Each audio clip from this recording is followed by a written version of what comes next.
Again, hello to the people watching I the got Watson YouTube funky channel. music, Hello, please. hi. Heyo. Hello. Hello. Hello. Welcome in. Hello. All right. No. Who wants to roll the D4 of Doom? Not me, Nose Ghost. Taurin did Okay, say I'm nose gonna, ghost. I'm gonna roll, but I'm not gonna think about it. I'm gonna think about it while you are Okay. not thinking about it. Ambrose, would you mind telling us what happened last time? See, if Villa rolls, it's always either him or me. Yeah. So, last time, we began our trek to what I imagine is the final encounter, or at least the final big thing of Strail. We spoke very minorly with House Shishel before they had to leave early for the gala, as they are, of course, some of the nobles of Port Strail. But we left a little bit later and found our way to the command tower.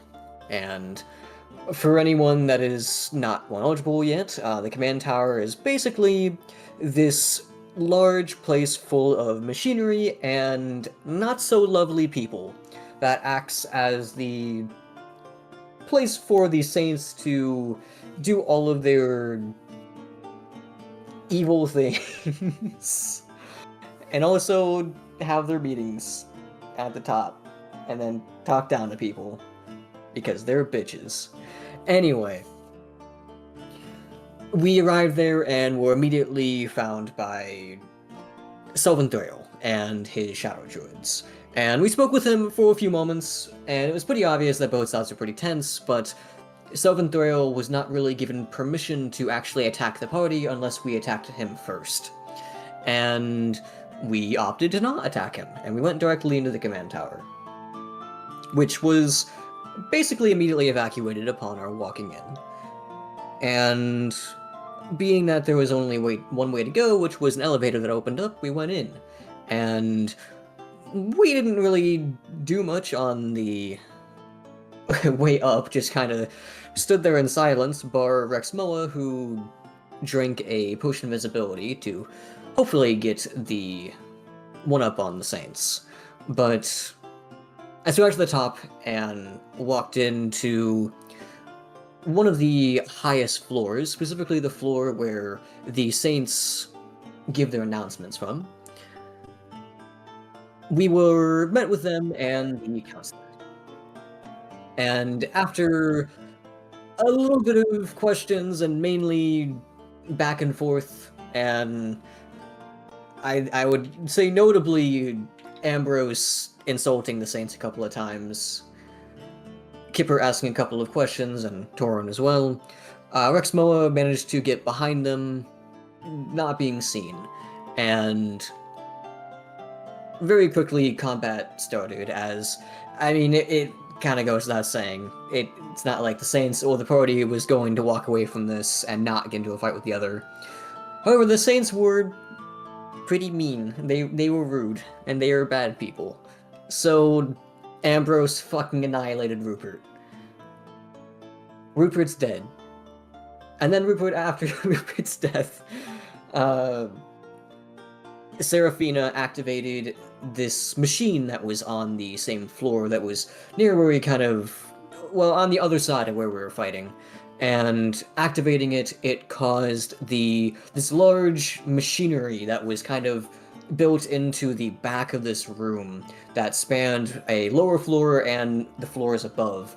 And as it began to activate, very quickly it became obvious that this machine was not just any machine, it was the weapon itself, which took the form of a giant automaton. One very large, and one that maintained the power that we were kind of worried about to begin with, the ability to sap magic from others, which we quickly found out after Taurin was picked up, squeezed of her mana, and then thrown into the floors below. Now, Kipper, Ambrose, and Rexmoa are still fighting Seraphina, the counselor, who is actually Jahan for that notice, as well as the giant automaton itself. Olivia. While Taurin is a few floors below, settled in dust, very, very badly injured, and without her magic.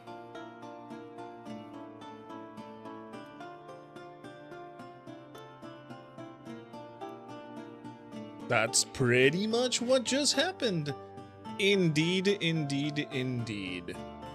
So, we will go for a moment towards Taurin's perspective as we start this encounter once again.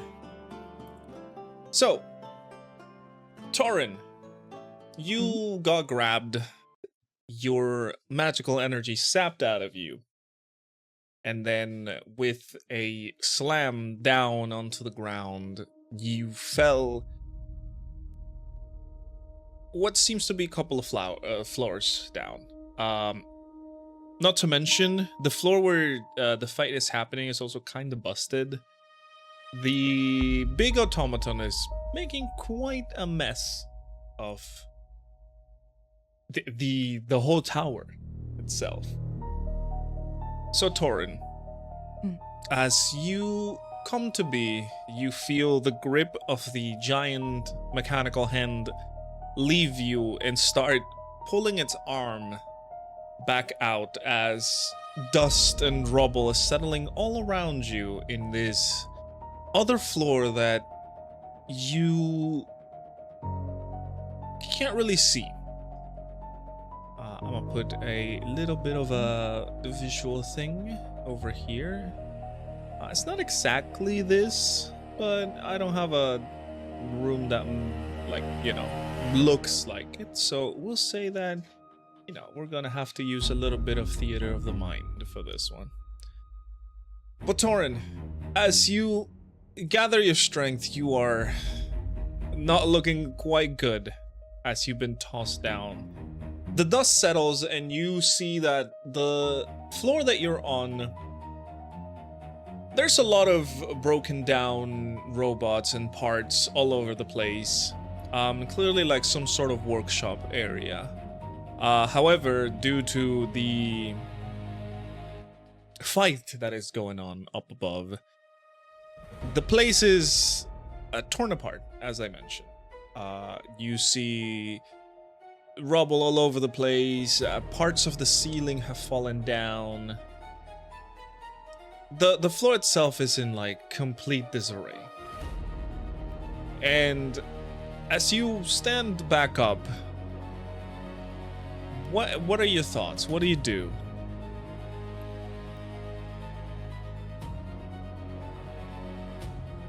Okay.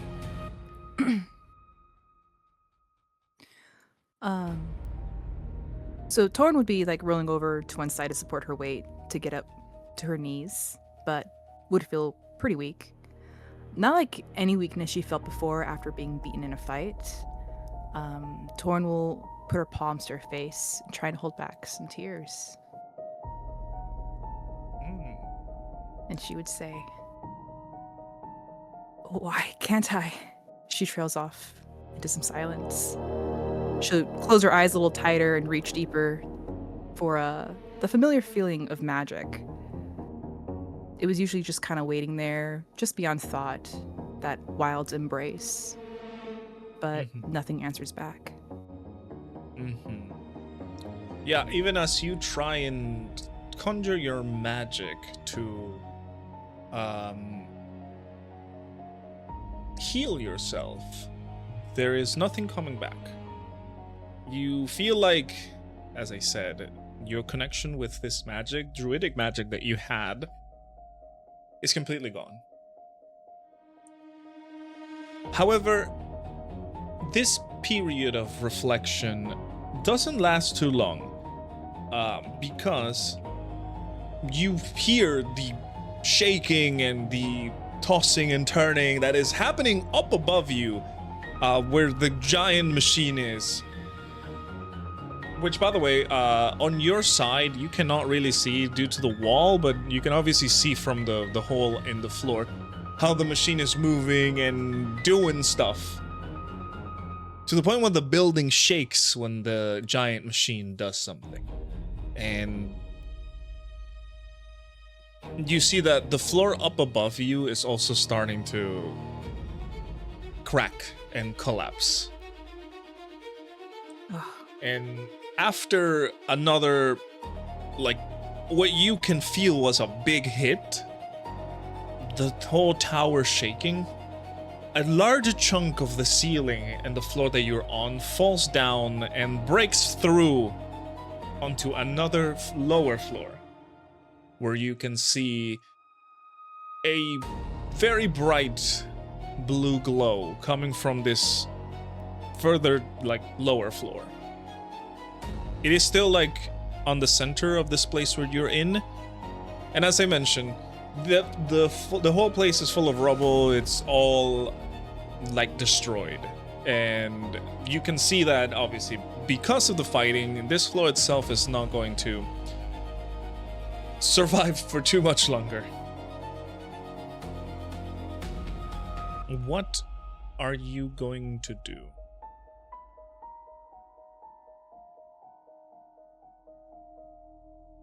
All happening so fast. Mm-hmm.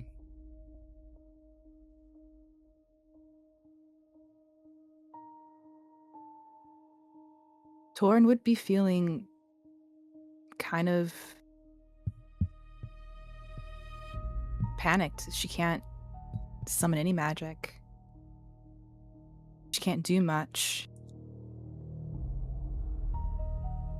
Can't heal herself as far as I think I can't. I don't think I have any potions of healing. What if I try that out? I mean, if you want to, now's the time. Should pop one potion if I have one. Let's see here. Yeah, I'll go ahead and have Taurin drink one health potion just to kind of start things off here. Okay. One of your healing potions. If it's the normal one, we'll say that you're able to drink it fully, so you get the whole benefit of the potion. Because we're using the action versus bonus action rule, you don't have to roll. A normal healing potion is 2d4 plus 2, so that will be a total of 10 points of healing back to you. 10 points of healing? Okay. Mm-hmm. Exactly.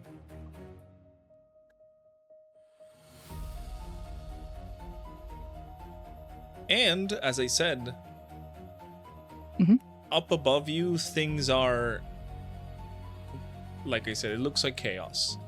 From where you are, without your magic especially, it's going to be very difficult to climb back up, especially due to the fact that you are straight below the machine. Right. But you can always move around. Right. Let's do a little exploration here, actually. Let's kind of try and look around to see what we can use, or anything that's kind of like leading up. Like, is there like any kind of blue light leading back up to where that robot's at? Not back up, actually. It is leading you further back down. Down? Okay. Nothing going on. As I said, the only, like, well, yeah, the floor is caved in. It's going to be hard for you to climb back up, especially due to the fact that it is all collapsing up above you. Got it. Well, I'll just go ahead and read here what I got going on.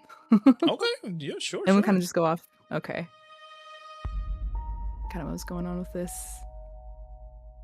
So Taurin would be saying, realizing that she can't summon any magic, she'll be like, no, please.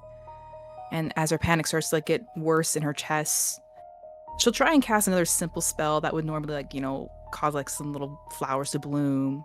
The air maybe would probably smell a little different, and maybe there'd be like some fresh earth kind of coming around, but there's just no signs of life sparking from her hands.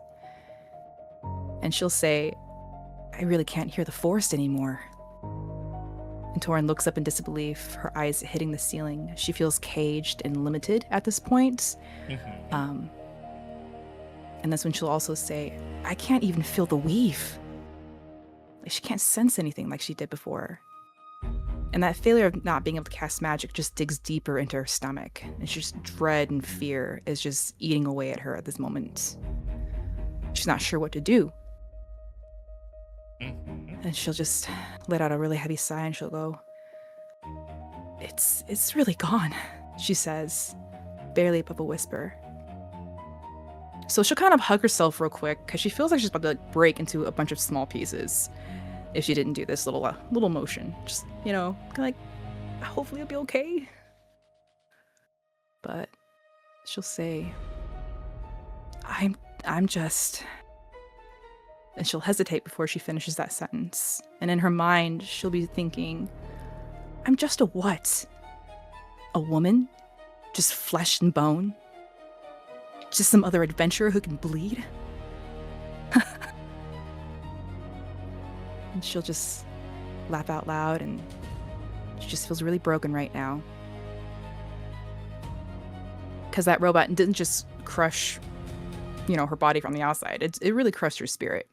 Mm-hmm. And it's still something far worse than just her magic. It was her identity. And it's gone in an instant. And she doesn't know what more she could do at this point. And that memory of that robot just like slamming her through those like 3 floors of like rubble and everything, it just keeps hitting her, coming back and back. How it just felt so cold. But not like a freezing cold, just like emptiness, like nothing. Mm-hmm. And that blinding blue light just swirling around her, and she just screamed, and the forest screams with her. Did anyone else even hear it? Would be a question in her mind. And after all that fell silent. She would sit there for a moment. That is indeed quite the question. Taurin, as I said, as you kind of ponder all of this, you hear up above in the floors the fighting going on. And as I said, every hit that goes, more rubble, more dust starts to fall down. The ceiling starts to get more and more cracked as you continue to ponder this. Right. In this moment, she would slam down her fists before her, and she would shout, "Stupid! You rushed in, not thinking. You should have just stayed back." And the cold floor, that would scrape, her knuckles and everything, and some blood would kind of start trickling down her paws. How can I help the others? What kind of druid am I now? Her voice would crackle into a roar at this point. I'm just useless! And the word would echo in her mind, useless.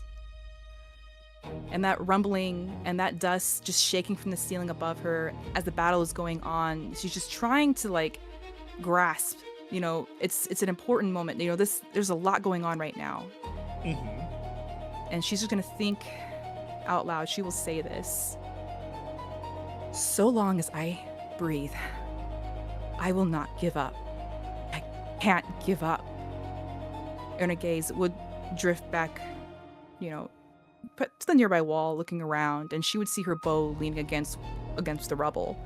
And she didn't realize she had dropped it, along with the quiver. And so she would get up,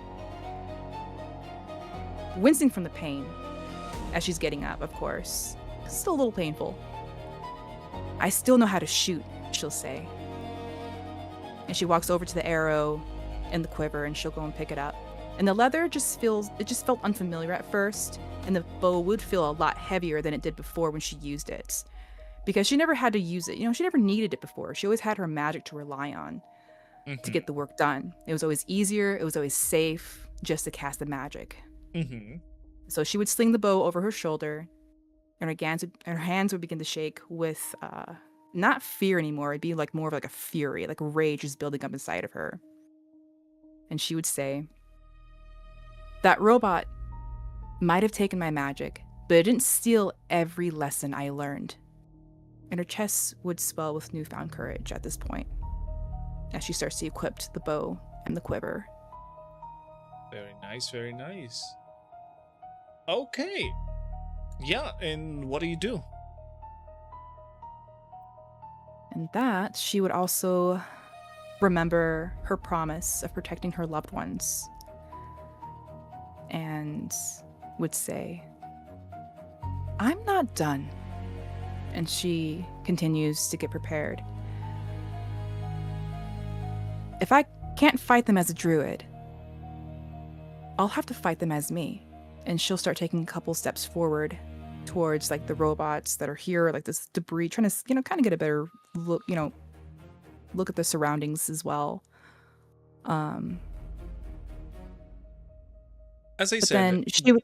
Oh no, go ahead. Go ahead. I was gonna say, but then she would smile through some clenched teeth. So even though she doesn't have any spells or miracles to kind of back her up at this point, she's just a woman with a bow right now, and that's okay. Because she will say, as of right now, I will have to be enough. And that's when she will try to travel down, anywhere, looking for some staircases, maybe some, broken pillars, anything to get her way back up to the team. Okay. So, as you start walking around, you notice that there are the large metallic doors, similar to the ones you came in the upper floor before.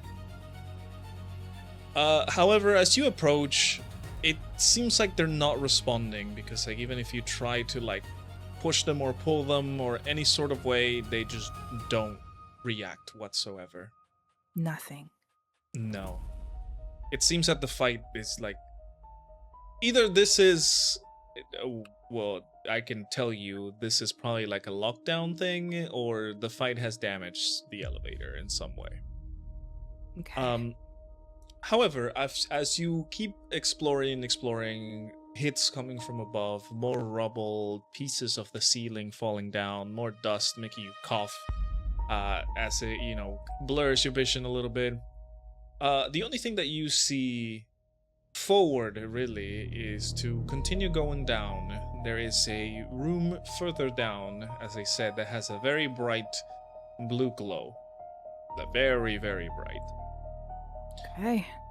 However, you can see rubble from a hole down below, from pieces of the ceiling that fell down and destroyed the floor in front of you. And as you walk to approach this thing, you hear a buzzing sound. A buzzing sound that makes you turn around, and you see from below some of the rubble, it starts to glow blue as well. And a mechanical arm, smaller one, breaks through a chunk of rubble and starts to pull itself out as one automaton, random one, has activated itself.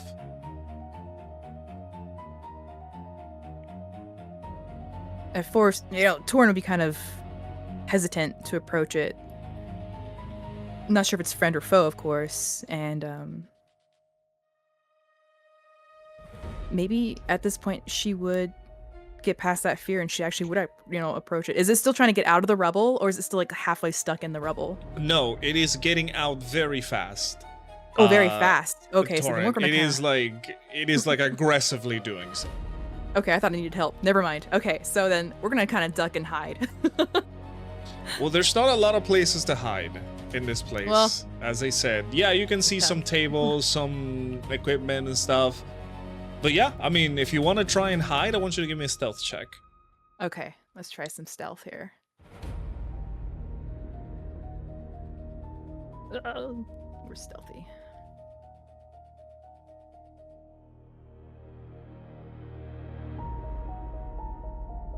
Should be okay with this.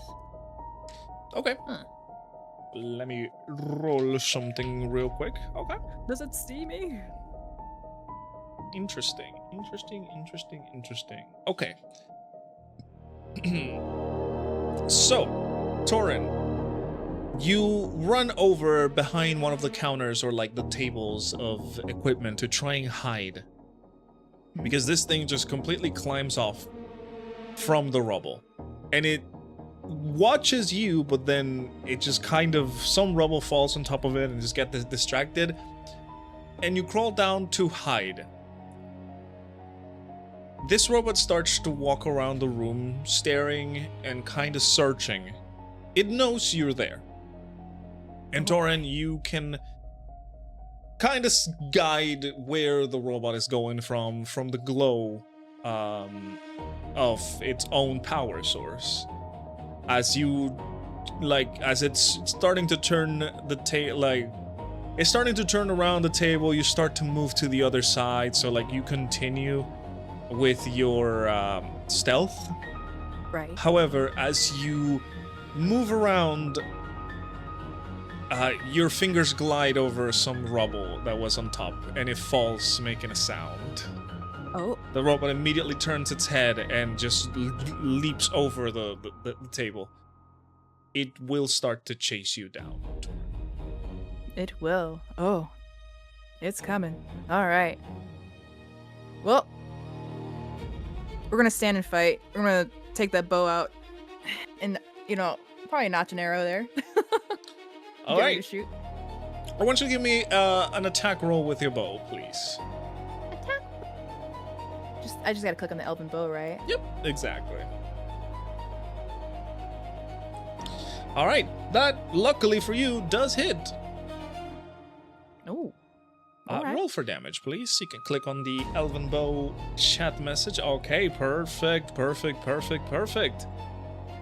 You knock an arrow and let it go, and the arrow just pierces a little bit of the robot. However, this is a machine. Pain doesn't really bother them too much. Hopefully it knocks something to make it slower. That was just my hope. The machine will start running at you, Taurin. Straight, sprint towards you. As it, you can understand this machine is not trying to be friendly. Right. And then I guess that's when I'll turn tail and maybe I'll just start shimmying down, I don't know, you said there's a hole to go down, right? So are there any loose cords we can kind of I don't know, start using those, kind of hurry up and start climbing down or something? Yeah, I mean, you can probably find some loose cables or something coming from either the ceiling or some part of the floor, because as I said, the place down is just messed, the place up above is getting messed up. And everything is falling down. And there's no way to go back up, so the only way is to go down. Yeah, without magic, it's going to be very difficult. Like I said, especially because you would be right below the big machine. And that's true. That is very true. But yeah, we'll just try to shimmy on down and see if we can find another platform or something to get down to, and look around to see if there's another, I don't know, door, entrance, something. Okay, so Taurin, you jump down, grabbing from whatever you can to lessen the fall. It still kind of hurts you a little bit, but it's not dangerously hurt. You're kind of, landed kind of bad, but you're not injured in any way.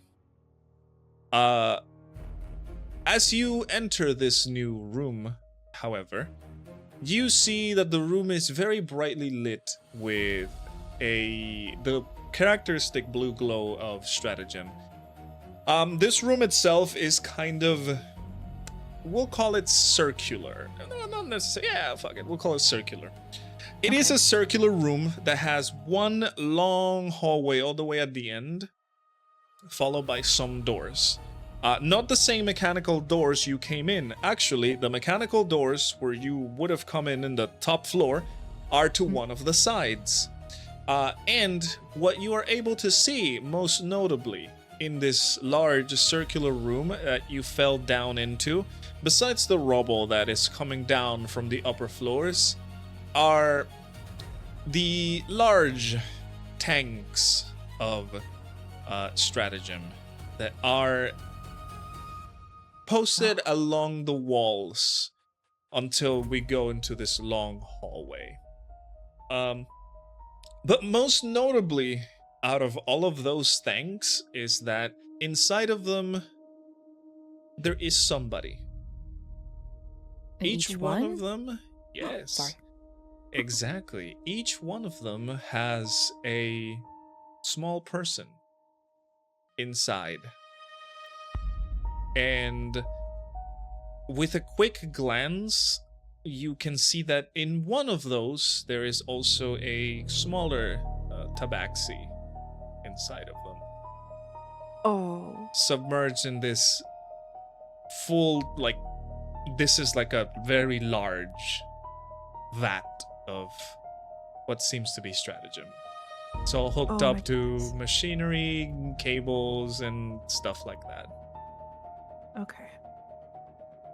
But your glance is quickly interrupted as something drops down from the ceiling next to you, as the automaton raises himself, as he just kind of jumped down, no problem whatsoever. And it just stands up in front of you, ready to continue its strike. And to give you a little bit of a moment to think, we're gonna go back to the party for just a moment. Alrighty, guys. You guys are in quite the situation. Oh boy. Let me remove Taurin from this fight for now. Because Taurin is not here anymore. So you, at the start of the initiative, you see, guys, how the giant automaton grabbed Taurin, you saw the light, and then immediately punched it down a few floors below. It pulls out its hand, and it lifts both arms, slamming down. You feel the ground quake with this slam. And I would say, well, Ambrose, you cannot, and Kipper, I mean, it's gotta be you, Kipper, because Ambrose cannot be forcibly put down. So, Kipper, I want you to give me either an athletics or an acrobatics check to see if you fall prone or not. Okay. Athletics or acrobatic? Yep, whatever you want. Oh boy. Me when I get prone. Let's see. Athletics, acrobatics. I think I'm. Oh, you know what? I'm better at acrobatics. Okay. Just normal? Normal roll. Okay, Kipper. The shaking of the ground and the floor itself almost caving in would make you fall prone. Dang. All right. So Rexmoa, it is the start of your turn. You are still on top of the back of this giant creature as you saw Taurin being, like, punched down onto another floor. And as the hand comes out, you cannot see Taurin down within all the rubble and dust. What do you do? Okay, so I've been waiting to do this for a week. So upon seeing this thing happen to Taurin and seeing the stratagem tank start to fill up once more with his friend's stolen magic, Rexmoa is just going to start just like beating the shit out of this stratagem reserve on the back of this robot. Oh, interesting. All right. I just need you to roll me damage. As I said, there is no way in hell you miss this creature. So Okay. I just need you to roll me damage and tell me what kind of attacks you're going to be doing. Okay, so I imagine it as Rexmoa is like bracing himself on the back of this monster. He's holding on with one hand, and with the other hand, he is just going to start doing a series of like furious punches at this tank in an attempt to do something to stop this from happening to the rest of his friends. All right. Yeah, go ahead and roll the damage. You can just roll an attack. It doesn't matter if it fails. Like I said, there is no way you failing this. Oh, okay, Cool. perfect. One attack, 10 bludgeoning damage. Gotcha. Let me take note of this. Yeah, I'm gonna attack 5 times total because I'm gonna do my 2 regular attacks. Okay. And I'm gonna do my. Your flurry of blows. I'm gonna spend Gotcha. key to do a flurry of blows. Go ahead. Okay. That is very interesting. Let me tally up these totals. Okay, awesome. And this is the damage you guys had already done. Perfect, perfect, perfect. So Rexmoa, as you're punching, trying to hit, you're like breaking cables, twisting pipes, like disconnecting things. And you are seeing that while this is happening, the one thing that you disconnected or like you broke before, it slowly starts to unbend and starts to fix itself. And Rexmoa, as you look up after hitting with all of these things, you see the hand of the giant creature reaching out to you, but it stops as you broke something important, and the hand just kind of stops and it falls limp onto the ground. The attack of the creature are going to be a little less impactful for a little bit. Kipper and Ambrose are gonna need that. Exactly. I'm still going to injured. I'm still going to need an athletics or acrobatics from you to see if you can hold yourself on top of this creature, because it's going to be like flailing and moving around and all of that. No problem. Oh, that is easy for you. You have an iron grip on the back of this creature. Anything else for your turn? I believe that is all I can do. Yeah, my flurry of blows was my bonus, so. Alrighty, alrighty. It is the turn of Seraphina, which she was restrained before Taurin got her. That will be the forest, the thorn thingy on her.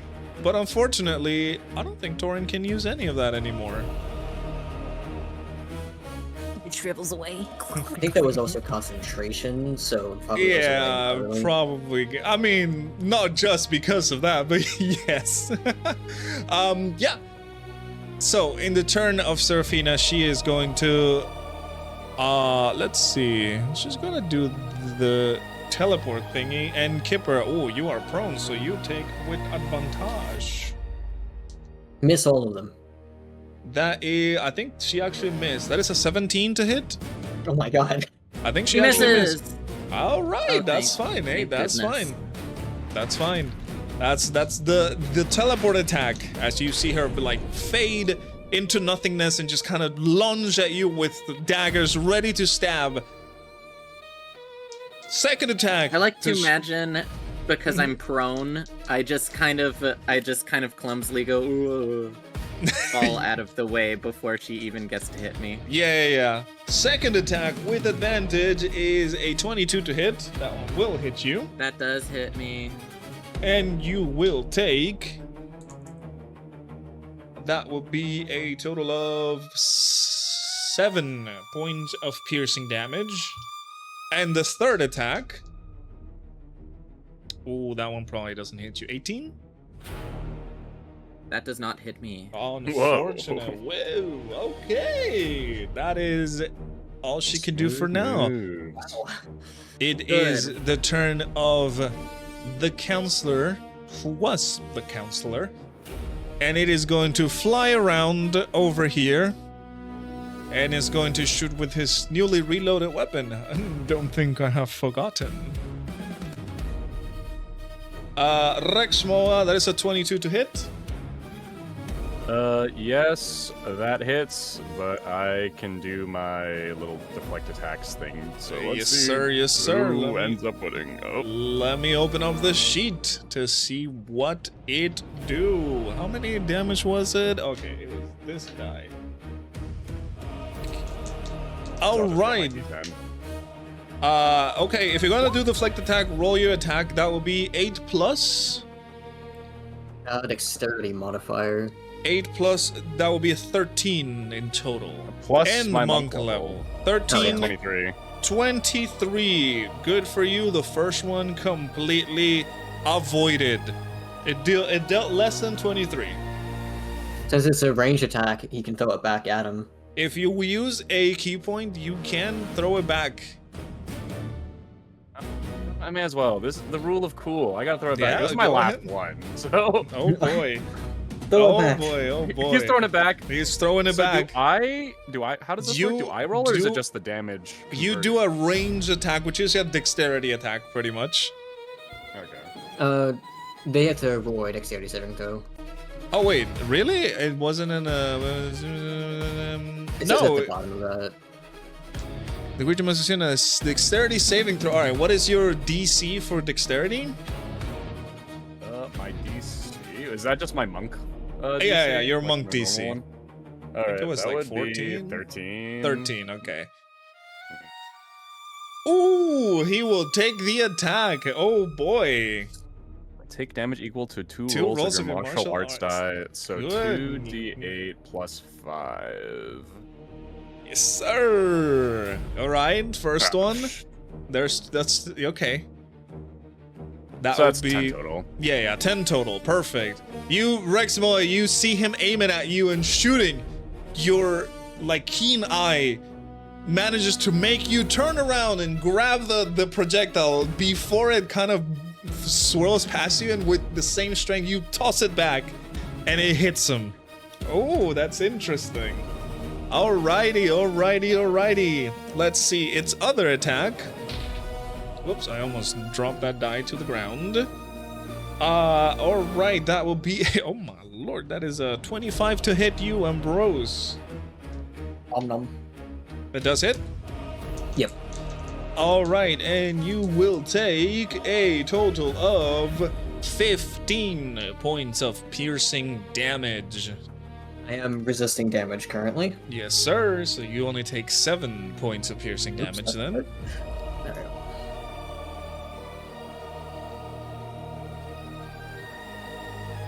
And that is going to be it for its turn as it keeps on hovering in front of all of this. Kipper, you are up. Remember, you are prone, meaning that if you want to remove the prone condition, you have to sacrifice half your movement for this turn. Don't forget though, you always have your rabbit hop. Yeah, I also One I of don't you really can need waltz. to I don't need to move this turn, so I can just I mean, if you want to stay by yourself with Seraphina, sure. I mean, being by myself with Seraphina versus being next to giant robot that kills me. You'd be surprised which is the I'm worst just option saying, I would like, do. Ambrose can help you out a lot. 'Cause I can't get close to Seraphina. Seraphina is way Yeah. faster than me, and on top of that, Hmm. I have the Vicious Shell enabled. Also, Rexmoa's attack earlier on the battery weakened the melee attacks of the giant robot, so... I think Kipper's gonna do the bad decision and try and weather it out with the evil lady. Okay, hey, that's fair. That's your choice. What I are try you weathering going it to out do? with the evil lady too, Kipper. So I'm gonna say I'm not prone anymore because Okay. I used my. You use half your my movement. Understood. So you are no longer Maybe- prone. Maybe I will. So I have 30 movement typically, right? Yes. Yeah, Now you so it have takes 15. up half, and I have 15. Main reason I bring up Rabbit Hop, though, is because it actually doesn't count as movement, interestingly enough. Mhm. And then on top of Yeah, that, it which also we doesn't love. give attacks opportunity, so... Exactly. I honestly don't know where I would. I don't want to get closer to the giant robot because I know that giant robot is shaped like it loves to do area of effect damage. And I will remind don't you, like Kipper, that. there are 4 perfectly healthy pillars it can still throw at you. Yeah. Not if I'm sitting Join me on the back behind of the it. robot. Leave Ambrose on the floor. Okay, let's see. I could. Does being on the back of the robot actually help not getting injured? I mean, I've been shot, but So far, it's only been the counselor really hurting Rexmoa. yeah. Oh, The okay. downside is Then you have let's to see, make I a can save move- to not, like, fall off. Hmm. Because otherwise, I was potentially thinking of activating Cloak of Fog and doing mass heal. That's up to you, my friend. Not a bad idea. Yeah, well, You I'm choose. talking to my party mates to see if they think that's a stupid idea. I just or think not. that if you get close to Ambrose, Ambrose can use his discipline to ward off any melee attacks that Seraphina is going to try on you, and she's going to try them on you. It's Because any attack that is an attack roll that I can do. You just have to be next to me. yeah, so that's like, no, you're like risking like being close to the robot, but that's a pretty Oh. huge advantage, and the robot can just reach you anyways. So, Yeah. Let's see. and plus, Um, yeah, because like Ambrose is gonna have a hard time attacking the counselor because the counselors can like be ranged, and Being a Seraphina's bitch. way Seraphina is way faster than Ambrose is, so she could just like attack and teleport away, and he won't be able to do anything really. yeah. And also, I your think speed is cut in half, right, Ambrose? Right now. Yes. This right is now, the yes, closest but I it's gonna can go get. away soon. Okay. This is the closest I can get in combination with Rabbit Hop, which makes me feel like I'm now also a target for the counselor. I mean, to if be you're- fair, I think if you're pinging, always I a cannot target. see. Yeah. Killer. Oh dang. Let's see. I think you could probably like if you. So obviously you have to rabbit hop, which is I think all of your movement, correct? I think it's the 430, and then you can move another 15 in any direction. Okay. So you Does wouldn't this get right count next as to me, on but top? The head. The what? Sorry? The head of the robot. Does that I'm count on the- as on top? No, you would be down. You have to like climb over the arm. Like Oh, Rexmoa did. Rexmoa he did climb over the arm. Rexmoa did a triple Leon backflip to get. Yes. Yeah. Okay. Well, Kipper's at least already gonna activate Cloak of Fog, regardless. All right. And Kipper is also going to do... Your Cloak of Fog, I Mass- believe, is your bonus action, if I'm correct. It is. Then you Oh, wait, cannot actually- use Mass Healing because that's also a bonus action. Then I do not do Cloak of Fog. Okay. I am a foolish fool. I do Sword Burst. Oh, you're gonna do Sword Burst as an action onto... Onto... okay, it's a momentary... it's an area of circle. effect. Right. All creatures Yeah. within succeed on a dexterity saving throw or take 1d6 force damage. Your spell save DC 17, so let's see if Seraphina survives this. She's very good at dexterity, I will let you The know. spell's damage increases by 1d6 when you reach 5th level. Okay. So that's Yeah, a that does 2d6. actually- That is a 21 to save. Unfortunate. Okay, So so I that's just a have no, to that save roll should be that 18. high, or... No. No, she passed the save. She passed It's the no save, damage. meaning she doesn't take damage. That's okay. I don't care. Alright, you still have your bonus action and half your movement. Okay, bonus action will be Mass Healing Word at level 4. Okay. Mass Healing Word. I'm assuming you cast it on all of your friends, so everybody gets 10 points of... Wait, is it right? Oh yeah, because you rolled a 1 on that one. Unfortunate. Yeah, it is 10 I points of hate- healing. Make sure to take down those 4 mana points. Oh my god, please. Thing is not want to let me change my health. Oh wait, it will get only you and Rexmoa. Sorry, not Rexmoa. Ambrose. Yeah, only you and Ambrose take the healing. Oh, That's is it alright. because Rexmoa is just not close enough? Well, he would be dang. a few feet up above. Well, okay, he actually could just walk around Seraphina though, and not have to worry. Because if he goes right here, yeah, it would be just Yeah. enough reach. If you go on the opposite side of Seraphina, which won't hurt you, you could do Like that. here? Below that. No, you need. Okay, you need to be. I'm seeing ping here and here. You Okay. need to be here. Which you could do because you could move here, move the diagonal, and then move down. Because I think you can see my arrow, right? I think everybody can, yes. Yeah, I can see your arrow. That's 15 feet, which is half your movement. And if you go here, that puts Rexmoa just within reach. Okay. Now, I'm a fool for having not done that prior, but DM, will you allow that if I move there and then I'll state allow that it, it yeah. was casted? Okay. Sure thing. All three of Considering you get 10 I points. rolled a 1, That's luck of the dice, my friend. Luck of the dice. I Be know it's fair- luck of the die. I can still be stinky about it. To be fair, Mass Healing Word doesn't really heal that much to begin with. It's more of a just to make sure everyone is topped up a little bit. Yes, sir. All right, Okay, so so that's all 10. three of you get 10 HP back. You want to give it to the counselor? No. Hey, you can heal. You can heal all of the everybody really. So. Yeah, but I wouldn't want to. Actually, I don't even think it would heal the counselor because he's considered a construct, right? Yeah, that is If I true. move Actually, it would not. specifically to where the arm is, I think I will specifically just be squashed by the hand. Maybe. Who knows? Oh, you know what? I could jump onto the banister. Is that actually a banister right there? There is no banister. It's a No. lie. We're just in a room. You guys are just in a pretty much open room.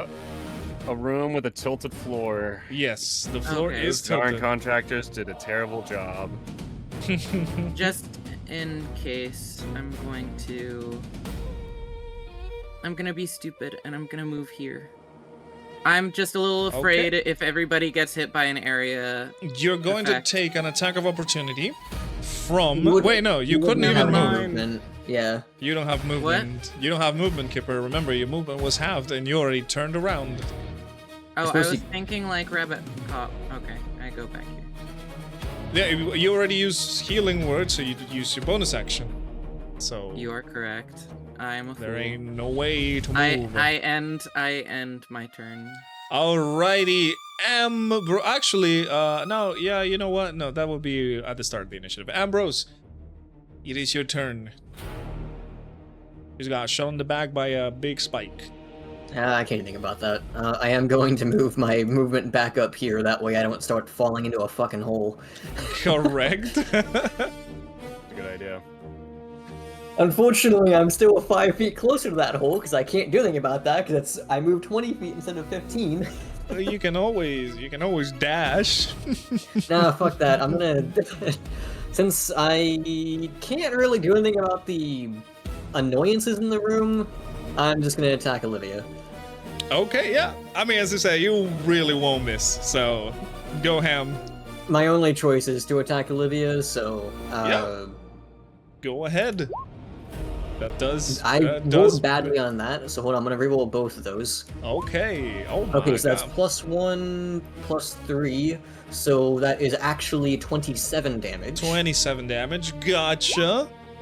And then 28 damage. Okay, 27 and 28 damage. Yeah, I mean, Ambrose, as So, you slice and 65. slice and break components and things even fall off of the giant robot, you start seeing how things that you have previously cut start to rearm themselves slowly.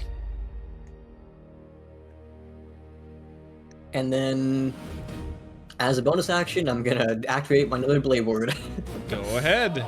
You are protected for this turn. I'm just gonna keep on using them until I run out of them. Yes, sir. At the start of the initiative round, first of all, I want Kipper and Ambrose to give me a dexterity save, or fall further towards the robot I have disadvantage because of Vithia's because shell. of Vithia's shell. So you will indeed fall 20 feet forward. I'm thinking I should just go down there and help you out. Oh my God.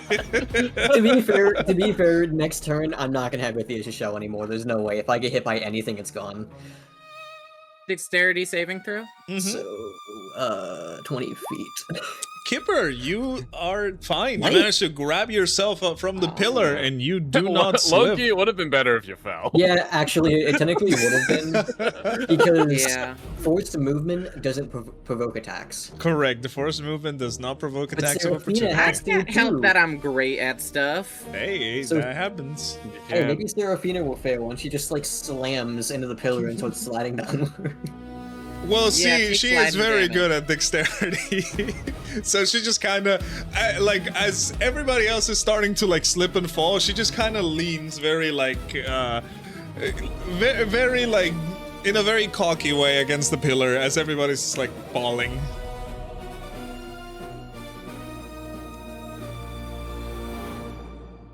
And at the start of the initiative, let's see, the big creature, what is it going to do? What is it going to do? Oh, this one is interesting. All right, since only one of its arms is working for now, the creature is going to lift up the other arm and is going to attempt to grab you, Rexmoa. And I say attempt because your dexterity is super high that you may actually just not get grabbed. This is a very high DC that I've set up. That's why some people would just straight up fail. But Rexmoa, I want you to give me a dexterity saving throw to see if you fail the grapple. Lucky for you. God damn. Lucky for you. Woo. Good roll. Rexmoa, the robot lifts his arm and it goes to its back to try and like grab you, to toss you off. But you're able to like dodge, like you kind of like lay flat on the ground immediately and the arm just kind of misses you immediately. And it goes back into its position. I use my thin lizard body to hide inside a crack. Yeah, exactly. Just kind of like immediately. Okay, all right. And it is your turn, Rexmoa. How is this tank looking? Did me attacking it like cause any like leaks? Is it still full of valuable volatile stratagem? Yeah, I mean, as I said, you are like hitting it, you are attacking things. Things are breaking, but they're slowly starting to be rearmed again. Like, yeah, Okay. you are 100% doing damage, but you know. So sorry, I got a Okay. text. Because I remember at the end of the last session, you made a comment that it was like kind of looking like it was empty, and then it got torn, and then it filled back up again. It was not empty, but you can tell that there was a little bit missing. And as Okay. it was sapping into Taurin, it was like filling up again. You saw the bubbles and it was filling up again. Can I ask Mhm. which one of its hands is the active one? I would say the active one is this one, the right one. Okay. The left one is the one that just kind of fell. It's limp on the ground. Okay. You know, I'm gonna do something crazy because now that Taurin isn't here, I feel like I need to be more active and Okay. participate in the actual combat and help my teammates out. I would like to hold on. Where's my thingy? I would like to run up on the head, and I would like to try to jump on top of the counselor. Oh, all right. That sounds like a fun thing to do. All right, Rexmoa, I want you to give me that will be athletics, I guess, to jump, to do all of that. Yeah, go ahead. Roll me an Can I athletics convince check. you to let me roll acrobatics? Sure. I Okay. mean, that kind I hope of I'm also works. Okay. Because I'm just gonna Hoping. be frank, my athletics is -1, my acrobatics is +9. So. Of course. I mean, it's kind of the same thing, really. Athletics is more Okay. for like, yeah, sure. Well, you're a monk. You can use dexterity for your thing. All right. I would say, Rexmoa, you like get up, immediately start running up to the head of this creature. The hand obviously trying to grab you again, but you just leap off. And you manage to grab yourself onto the counselor, or Jahan. As you know, you are both now floating and then grabbing each other. But no, not each other. You are grabbing him, and he's like kind of like, oh boy.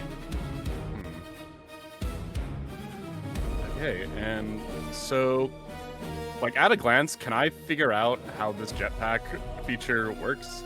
Like how am I like grabbing them? Are we like hugging from the front I would Like, say that climb like on their you're either back. grabbing onto like a leg. Since it wasn't that high, I would say like you fell, but you just grab onto like a leg. Okay, just barely. Okay. Yeah. Big. As for how it works, I want you to give me an intelligence check, please. Okay. And for that maneuver I just did, is that considered just my movement? This is jumping. Jumping does not count as an action. I believe it's just movement. Correct? I don't Yeah, remember. it's just part of your movement. Yeah, it's just part of your movement. So yeah. Oh my god, I've been paying attention. Okay. All right. Borealis lessons coming in clutch. Hell yeah. So Rexmoa, well, you cannot discern like the specifics of it. I'm not gonna give you that because you have no knowledge and character of that. You can tell that there is some sort of fuel that it's powering in, most likely the stratagem that's powering the whole robot. And there are the thrusters that are coming from its back. The back is now a lot bulkier than before. You remember it had like a sleek design, almost like thin. Very aerodynamic, and now it's like bulky, kind of, much more rough. Are you trying to discern specifically what? I am trying to discern either how to depower it or if I can redirect it somehow. I can tell you that depowering it would require for you to like depower the whole thing. Okay. Just kill but him. yeah, but you could try and redirect them if you climb onto him and attack him. Okay. Yeah, I would like to do that then. How do we want to handle this? I would say since let's see, you can still attack. I would not give you movement right now because obviously you're kind of grappling it and you already use your jump and all of that. But you can attack him right there, and maybe next turn, if you want to climb up onto him and start like pushing them and redirecting them, yeah, 100%. Okay. All right. I'm gonna punch him. Yeah, go ahead, roll for your attack. My normal thing. That does hit. Boom. Ooh, okay, all right. Let me tally up the damage on this guy. Okay, all right. All right, yep, go ahead. Also hits. Perfect. All right, and I'm just gonna use my free monk strike to attack additional time. Go ahead. Ooh, that one misses. You see, like the first one, you kind of like grab onto the leg and just bam, punch him one in the face. Bam, another time. And once you go into the third one, he just kind of slaps your arm away as it's going back. Yeah. Pull me twice. Shame on you, Yeah, pull me exactly. twice. Exactly. Anything else for your turn, Rexmoa? You are hovering, by the way. You guys will be like at 15 feet. Okay, you guys will be like around 15 feet above the ground, by the way. All right, it is the turn of the lovely Seraphina, and Kipper, you are looking mighty attackable from where you are. Wow, that's crazy. Who would have known? Does that would not hit at all. That was a very bad roll. Yeah, you're getting lucky. Second attack will hit you. That is a 24. 24 hours of Slam Town. Okay, Tell me what and it where is. the damage is going to be a 12 points of piercing damage. Oog. As you see how, like, when everybody starts to slip and fall, she's kind of leaning against the pillar, just watching you kind of hold onto it for dear life. She gives her knife a twirl and just stabs you in the hand. As you can tell, like, she's really enjoying this. I just give her a look of pure, like, rage and annoyance. Like, obviously I'm in pain, but more than anything, I'm pissed at her. Yeah, exactly. And, did she use her bonus action? No, I think she's going to stay right there where she is. Alrighty, and it is the turn of the counselor. And as you are up on top of him, Rexmoa, the counselor is going to try and hit you back. with a Fair. melee attack. That would be a 26 to hit. Ooh, yeah, that's gonna hurt me. That is going to hit. And where is the die? The D45,000. There you go. All right, Rexmoa, you are going to take a total of... That will be bam bam and... Oh shit, wait. My brain, my math. Oh, hang on. Okay, Uh-oh. 17. 17 all right. points of I'm gonna damage. use my reaction to do a deflect attack. Okay, go ahead. So I will roll my d10. It should be easy enough. 4 plus 14. Yeah, you definitely deflect the first one. Hmm. So you see how, like, you punch him, he slaps your hand, and he goes to punch you, but you do the same to him. However, he does have a second attack. A second attack has hit the lizard. That will be a 23 to hit. Damn. Ooh, wait, no. So no, I already used my reaction. I can't do that. Never Yeah, mind. Yeah, I'm gonna get hit in the unfortunately. face. That is a 13. Again, the lizard face. Oh my god, that was almost max damage. Holy shit. Oh, That would be, sorry, 21 points of damage. holy moly! It's You not know that what? much worse. As Earlier, the first one, you kind of dodge and slip away, but as you come back up, you see his arm kind of like pull back, kind of like, you know, like piston activated hand, just BAM right onto your face. earlier All I was right. thinking it's no big deal if mass heal doesn't hit me, but now I'm kind of grateful. And he is going to fly away a little bit with you because you are grappling him. Yeah, and we're gonna follow each other. Yes, sir. Going on a trip in her favorite rocket ship. Yes, sir. Kipper, it is your turn. It's my turn. That's crazy. I was just looking at all my things. So as a bonus action, can I drink? I have 2 potions of lesser mana. Can I drink both of them? Just You kind of can use take an them both out and action. go, You can use it as an action and as a bonus action if you want both. But other than that, you can use one or one. oh dang. Oh well. This is what I get for not buying the big jug. Just Chug putting both of them into my Stanley cup and sipping it mid-battle. And that's... oh well. Joke's on you, I don't actually own a Stanley cup. That's crazy. The type of big old mug I have is called Bubba. You're welcome. I lost where I was. You are about to do something. No, I would never do that. Okay, so... honestly... I hate just healing and then letting myself be attacked, but honestly, I'm kind of... How are the 2 of you doing health-wise? I'm doing okay.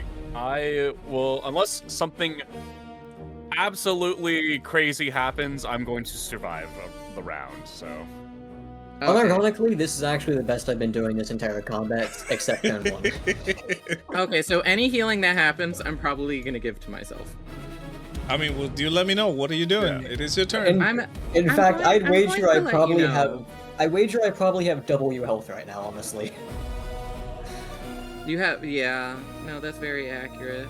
Am I not supposed to tell you guys my hit points? I try Ideally, to no. avoid saying I try to avoid saying exact values. That's why I say things like I'm bloody meaning like I'm at half health. Oh, okay. Yeah. Yeah. I can't really do anything about it, but yeah, I don't like know- the immersion. Yeah, I don't know why I have not realized that till now. Ambrose is only slightly injured. He's okay. Rexmoa got Okay. punched in the face by a robot. So, let's see. There was something else I wanted to do, but I have 0 mana right now. So it would literally just be me drinking a potion, giving myself enough to just heal myself. Do you have Unless- any of your? I have a Healing light single left? healing light. And that's probably not worth it to use an entire bonus action for. Yeah. Unless you do, something else, the main action, that is. I wanted to pull something out of my bag of tricks. Wait, I also have oh my... boy, I believe that is an I also action. have- I forgot about that. Yeah, I also have my spell refueling ring, which I've been wearing. I don't know. I what also that believe does. that is an action. It gives you, it pretty much gives Probably you action. three mana back. Yeah, both of those things are actions. It Oh, I gives you, think that's actually actually, better than a potion of wait. lesser. Hold on. Let me make sure I'm looking at... it is actually a bonus action for spell refueling. oh shit, okay, there you go. I Wait, believe this is that the 2024 rules. oh 2024, yeah, that's a little bit different. Try looking at the OG. And it's, I 2014. forgot that... Wait, what is it? No, that's not it. Oh, for God's Spell sakes, why is this so annoying? refueling. I am struggling to find it. 5th edition. There you go. All right, let's see. I looked at 5th edition and it just did not come up for me. It just says that. Well, it's because the whole point is that in 5th edition they don't say, they just recovers up to a. Oh no, it says allows the wearer to recover 1 expended 3rd level or lower spell slot as an action. Okay. Yeah, there it is. So it is an action. But and since we're using mana rules, you get 3 mana back as an action. I think, you know what, I'm tired of this lady. Real tired. I'm gonna, Cloak of Fog, was that a main action or was that bonus action Bonus. again? I believe that's a bonus, Dang. yes. I looked it up just in case it's a bonus action. Okay. Does that need mana, or is that just a bonus ability for your warlock? That's an Yeah. invocation thing, they can just Yeah. do that. Warlocks gonna can just do use- that. Yeah. They're hot like that. So I'm definitely gonna use the refueling ring. So 3 mana. I love that. And I remember, wasn't there a limitation to it? I didn't put the information in the item. Like, It's once I per probably day. can't. Once It per is day. once per okay, day, yeah. correct. That is Basically, once you use it, you got a completely long okay. rest. Let's see. Healing word. When you cast this level, 2nd level or higher, the healing increases by 1d4 for each slot level above 1st. I think I just press on it, and then I tell it to do the thing that I want, and then... Correct. I hate the game of mitigation, but I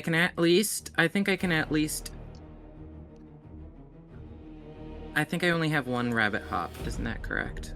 I believe so, yes. Oh, wait! Yeah, okay. You have so an amount I of rapid hops equal to your proficiency Proficiency, bonus, so but that it would be requires your 4. bonus action. But it requires your bonus action.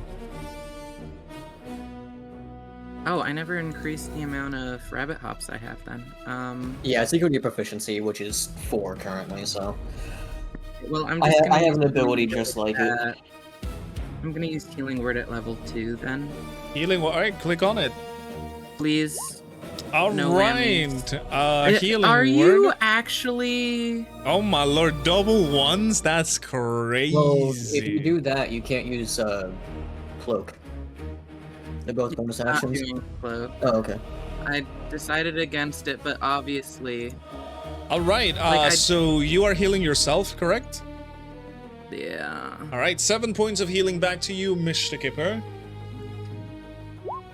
It is unfortunate. Yeah. I'm just gonna curl up into a... I'm just gonna defiantly look into Lady's eyes Okay. and just be like, the fact that you see yourself as anything other than a biting fly right now is quite amusing to me. He Okay. says with a hole in his hands. He says with the dagger on his hand that just got Yeah. stabbed into. Yeah, no, he's doing it despite he's bleeding all over.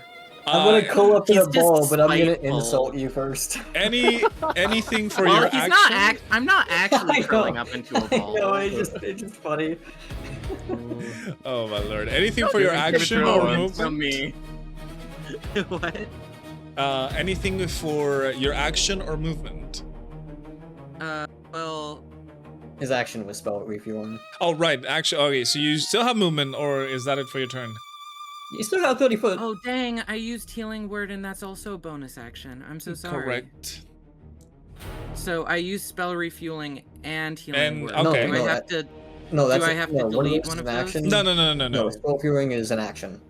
Oh, okay, good. Yeah. Then okay.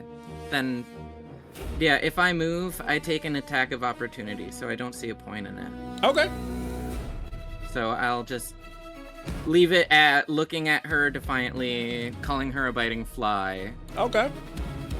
Gotcha. Just like, you know, the death stare. The stare that you give when you're just ready to murder someone. Ambrose, it is your turn. What are you going to do? I have this amazing thing where I can move 15 feet in my turn. And I can swing my sword. So I'm gonna move up. I will say I forgot to do this last turn because that's something I've been meaning to do. But I forgot to do it last turn because it'd been a week. But Yes. Now that Jahan is currently being manhandled by Rexmoa, I think it's even funnier to say it now. Yes. As I, take the sword and I try to, also trying to like focus into the currently active arm, Uh-huh. and I'll shout back to Jahan. Is this what you consider justice? Using children to fuel a weapon. Okay. And I'm gonna make my attacks. Yeah, I mean, you're gonna hit. Ooh, 28 okay. again. That's very good. And 27. Very good. Well, let's see how So, much damage you've dealt to go this thing. 60... Is that 65 again? Is that the same damage? It is. Yeah, it is exactly the same damage. Oh my, And you guys are then- doing a lot of things.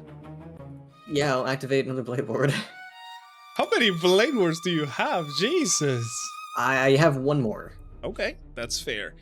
All right, at the start of the initiative, Kipper and Ambrose, dexterity saving throws, please. I will go another 5 feet down. Is there even a point for me to roll this? You might get it. You might get it. You might get it. You can get it. No, unfortunately, not on this roll one. with disadvantage. Can I do that? Am I allowed to do that? No, you roll normal. I have to roll it normal. I mean, I feel like I think Okay, you can justify. Exactly. If you want to slide down, sure, I will allow it. If you tell me that you want to slide down, then yes. Okay, yeah, you slide down 20 feet further towards the robot. I'm so happy. It's just like the Super Mario 64, like, penguin slide. Yeah. Oh, right, all right.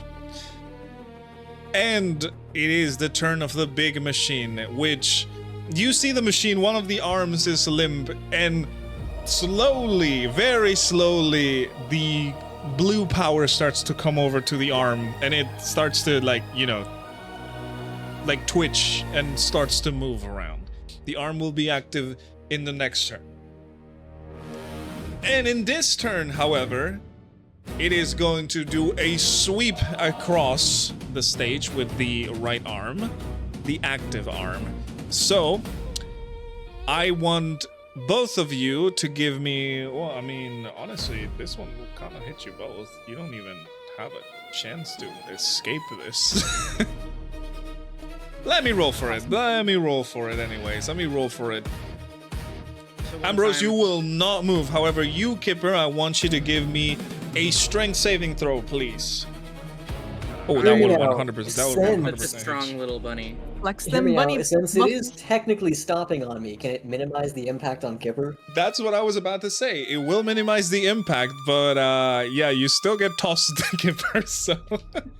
That's okay. Normal roll.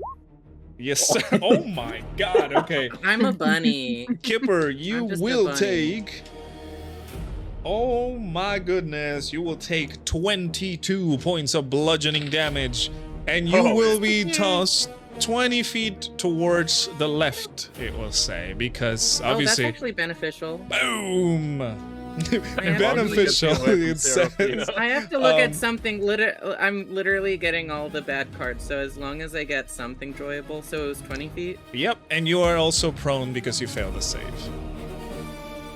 But I'm closer to Rexmoa, and it makes me feel safe. Rexmoa is 15 feet above, by the way. He is I don't know how flying should on feel in this situation. He is flying on the counselor. I can be cranky, or I can be stupid, so I'm gonna be stupid.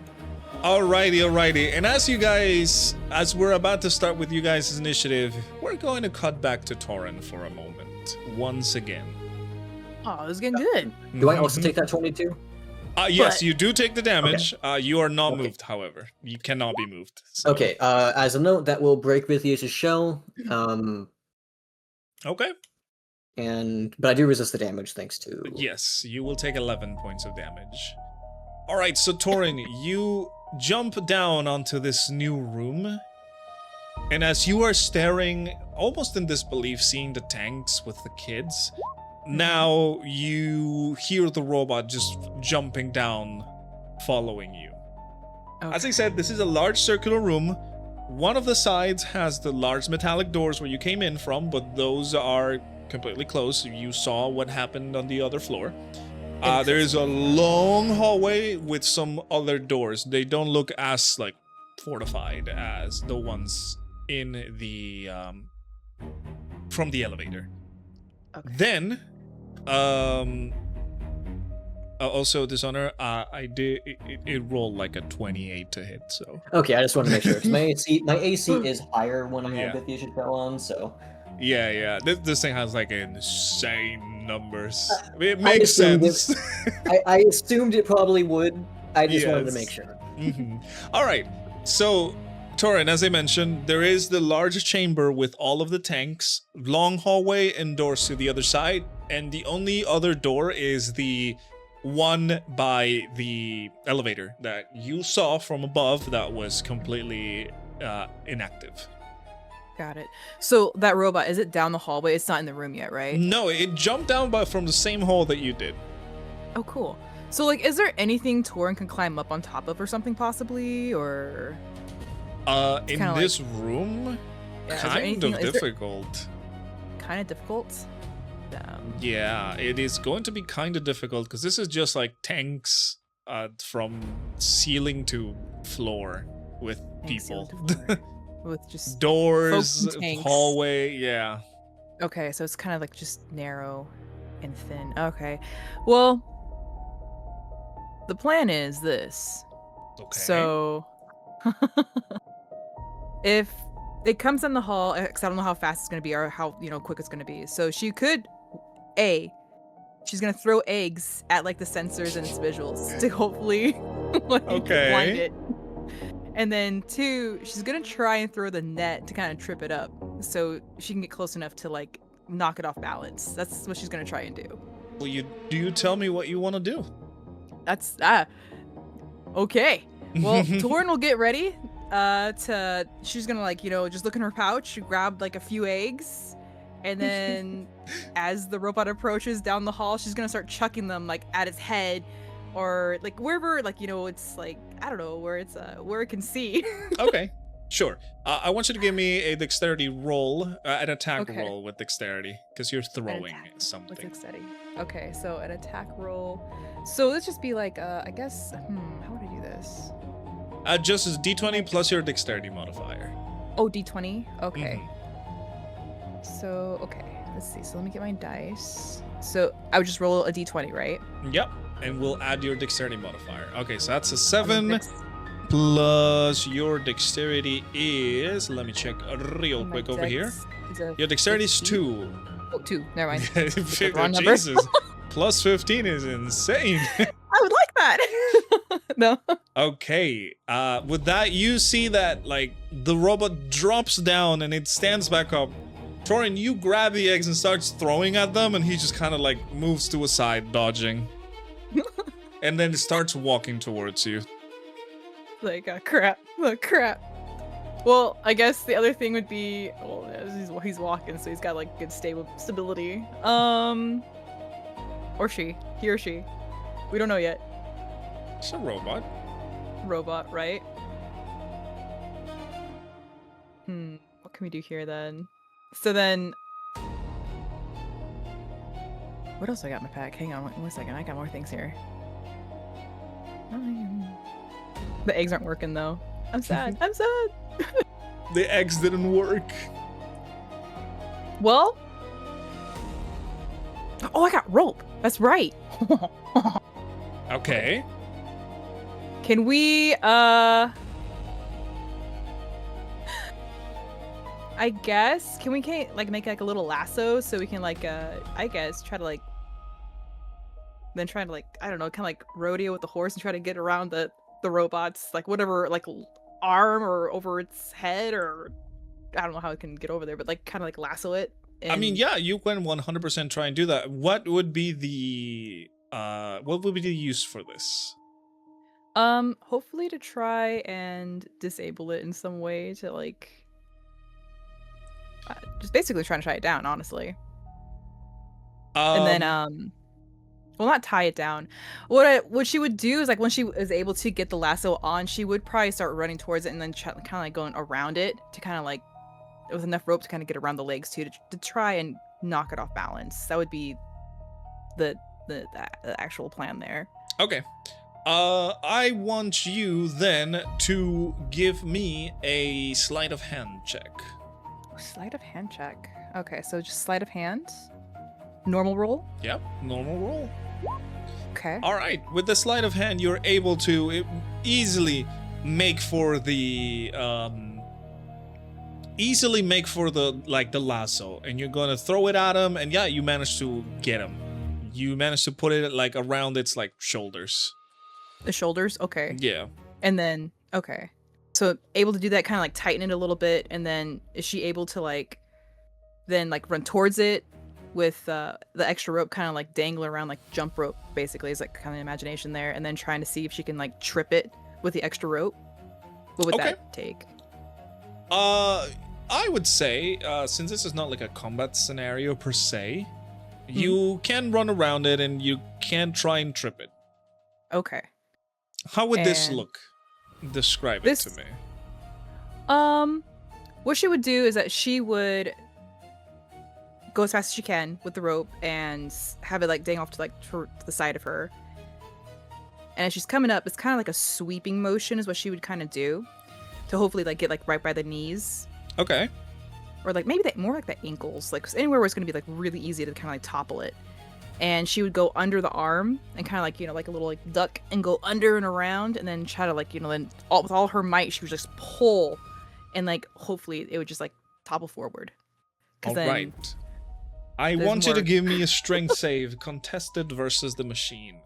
Contested versus the machine. So okay, you roll a strength save and I will roll the strength of the machine. Okay, so saving throw would be a strength. Just a normal, right? Yep, normal roll. Okay. Oh boy, let's see. Attempted. Okay.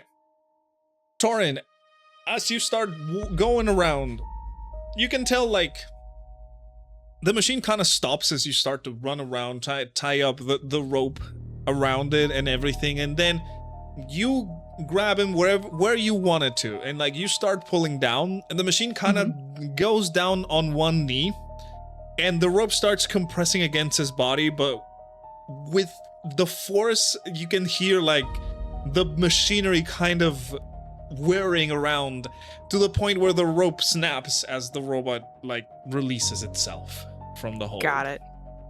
So now that she's behind it, can she will actually, if she can, she's going to unsheath her little dagger, because I forgot she had a dagger. And then she will say, let's see, where'd I put it? I wrote it down. Oh, here it is. So good, so good. Not giving up, eh? Well, neither am I.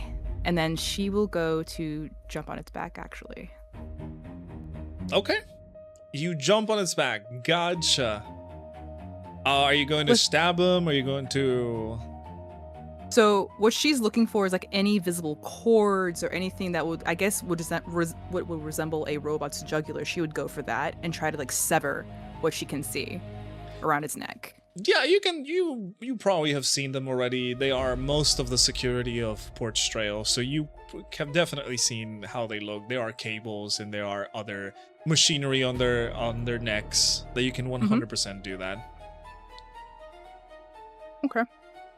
And then with all her might, with her little like I guess her little dagger, she would go and attempt to sever as many cords as possible, just like kind of like a crazy little jab. Oh right. Slash. I want you to roll me. That would be a. You hit him. There's no way you don't hit him. I want you to roll me the damage of your dagger. You can just roll an attack and then roll the damage. Don't worry if the attack is very low. As I say, you will hit him. Okay. So that would just be a then. You should have the dagger on your character sheet if you have it. Yeah. You just roll it normally. I will find it here. Where is he at? Or you can just normally do a d20 plus dexterity. Oh, actually, no. It's your dagger. Oh, you don't have a dagger. I thought I had one. You should have one. Did I? I thought I had one. Hold on. You do have one. It's not on the sheet though. Let me check the dagger damage real quick. Okay. I was like, where'd it go? I believe it's 1d4 plus your dexterity. Yeah, 1d4 strength or dexterity. Yeah, so roll me 1d4 and either strength or dexterity, but dexterity. Okay. Alright, I'm assuming you want dexterity because that's your higher stat. I would like dexterity, yes. Alright, you stab him. You start like stabbing. You see some sparks and some other connectors come down. Taurin, I want you to give me a strength save, please. Strength save! Strength save! Please. Roll with the dice. Okay. Good vibes. Good vibes. I'm doing my thing, sorry. Hey, go ahead. Oh, okay. So Taurin, as you lift the dagger to go again, the hand of the robot grabs you by the wrist and just like tosses you in front, a little bit further away from it, and it starts walking back towards you. You see the robot is. You did hurt him. You see like the head is kind of hanging on a weird angle, but it is also not stopping. Okay. And it starts to walk towards you as you were tossed towards the hallway. Jeez. It's still going. Well, what else can we do here? Because it's not going to stop. Let's just keep on coming, isn't it? Maybe. Maybe.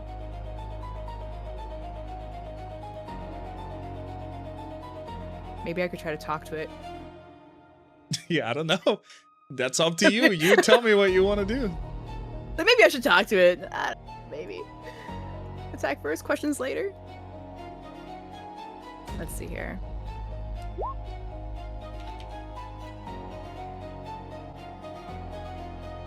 I guess we can. She would just be like, well, what do you want? You want to take me out? Let's go. Let's dance. You know, and then she'll just get her bow and she'll get ready to do another attack. I mean, it is walking towards you, as I said. Yeah. Also, as you say this, there is no response. It continues to walk towards you. It's getting closer. It's just like, no matter what. Okay, all right, then fine. Okay. So that didn't work too much. Let's see if we can... Let's try the net. It's up to you. You have your bow out, though, I will say. I do. Think about what you want to do.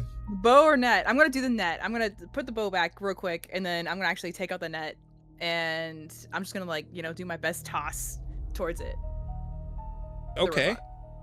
I believe for a net, it was a save for the other person. Yeah, it is a dexterity save for the other person.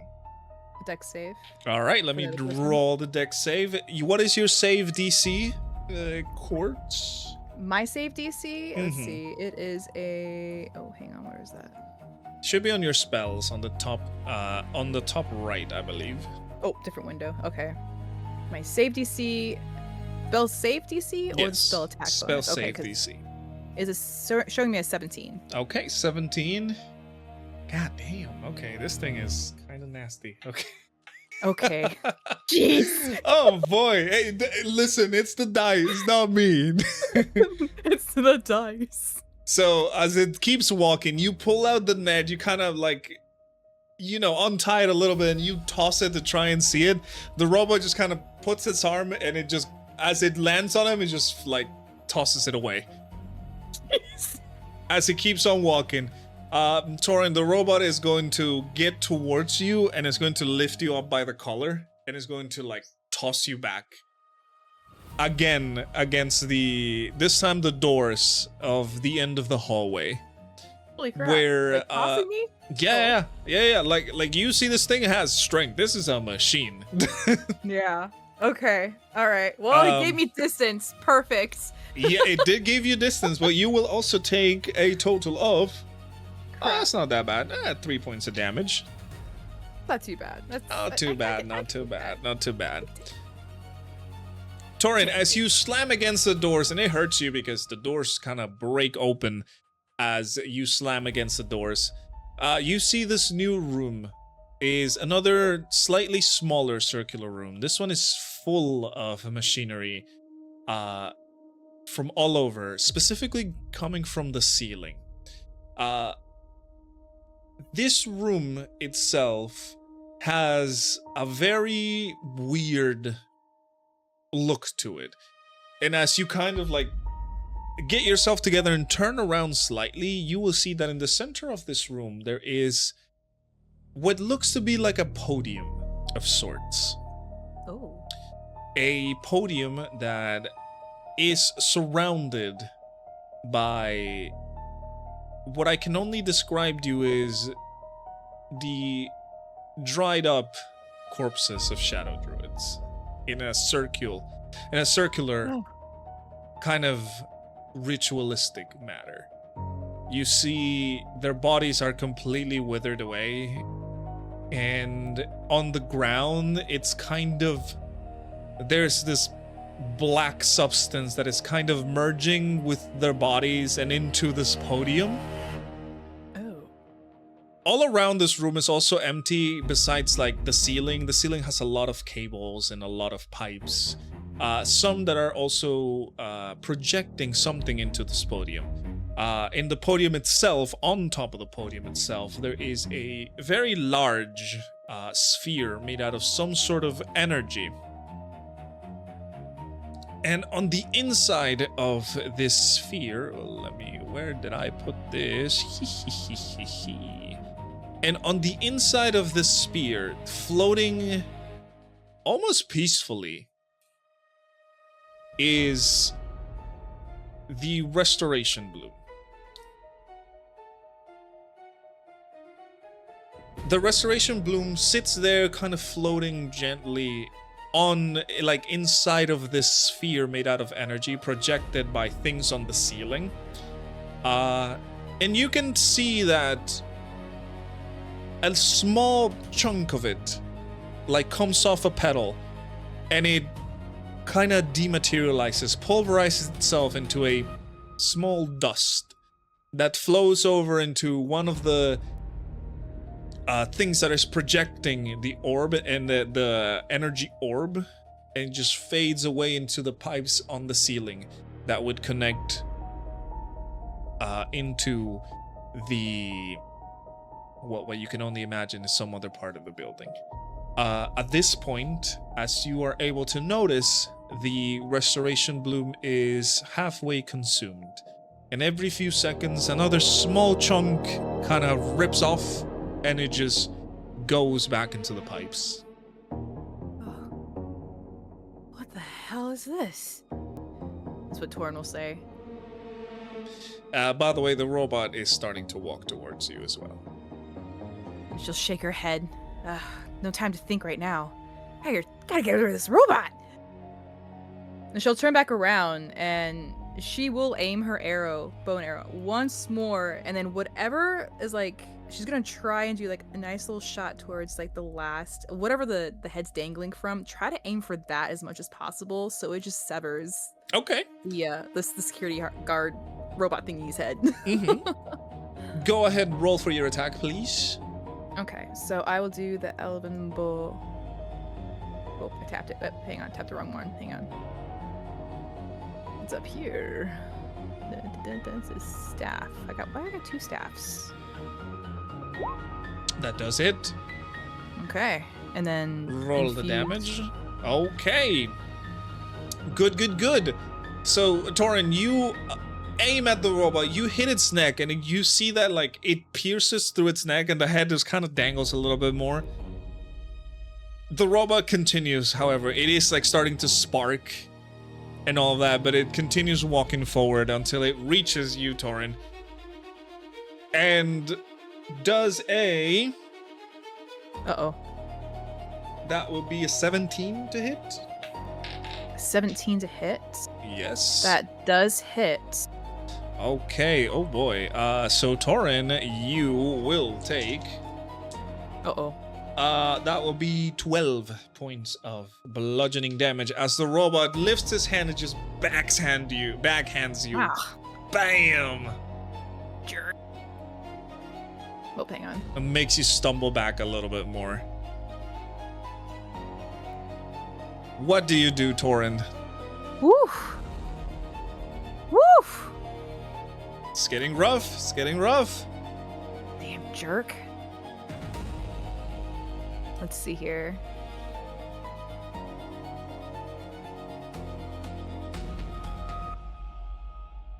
I can't do any of that because it's all... God, it sucks. Let's see. Oh, man.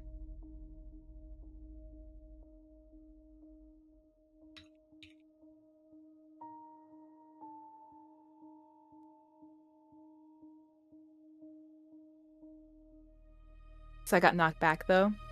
You kind of stumble back a little bit. Not necessarily knock back. Maybe you stumble back a little bit further into this room. Into this room? Okay. All right.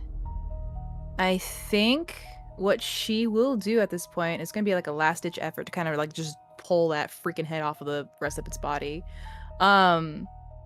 Since I don't think this is magic, but then again, you can tell me if it's not. Is the primal savagery? Sorry, I move your shit. I move your shit. Sorry, my bad. I wanted to check something. Primal savagery is a cantrip, so it is a cantrip, magic. So it is magic. Okay. However, I will give you this: Tabaxi do have a built-in melee attack with their claws, a better melee attack. I was like, I think that's what I'm looking for. I was like, I thought I have it right there, cat's claws. I can see it from your sheet. Wow, I'm blind. Yeah, but yeah, I can use this. Do I have to roll the 1d6? You have to roll to hit first. We'll see. Okay, so roll to hit first. Yep. And that would be just roll on the cat's claw, yeah. Okay. So cat's claws. Just a normal roll. That definitely hits. Oh boy. Son of a I'm gonna rip that freaking thing off. Yeah. Hey, roll for damage. All right, let's go. Okay. Oh. All right, well, so Taurin, you, like, as it just backhands you then, like, lunge forward, and then you start, like, you know, pulling the claws out and start swiping. The robot defending itself. It is clearly taking some damage as... You know, it kind of pushes you back, but you continue with your like almost like feral rage. Onslaught. Yeah. Is there a way that she can like? Is the robot still trying to back away from her? Because if it is, she's gonna try and like grab the head and just kind of like pull it, just rip it. Yeah, no, I was about to say, no, the robot is not backing out. He's just kind of like covering itself, but then it's just kind of like pushing forward. But you continue like making it like a cover, you know? You did hit him, you did hurt him. And yeah, I mean, what do you want to do? Yeah, I mean, she would go for it. She would just like swipe for that head and then just like try and pull as hard as she can, like with all her body weight and everything, just pull down and just sever that head from, all right. From the body. I want you to roll your cat's claws again. Okay. So cat's claws. Coming up. Let's see what happens. That unfortunately misses. I missed it. the robot is going to like slap your hands to the side and it's gonna push you forward as it continues walking. And he's going to lunge at you, Taurin, as you stumble back and fall to the ground. The robot is going to lunge at you, and he is going to like hold your hands and is going to try and hit you with its head.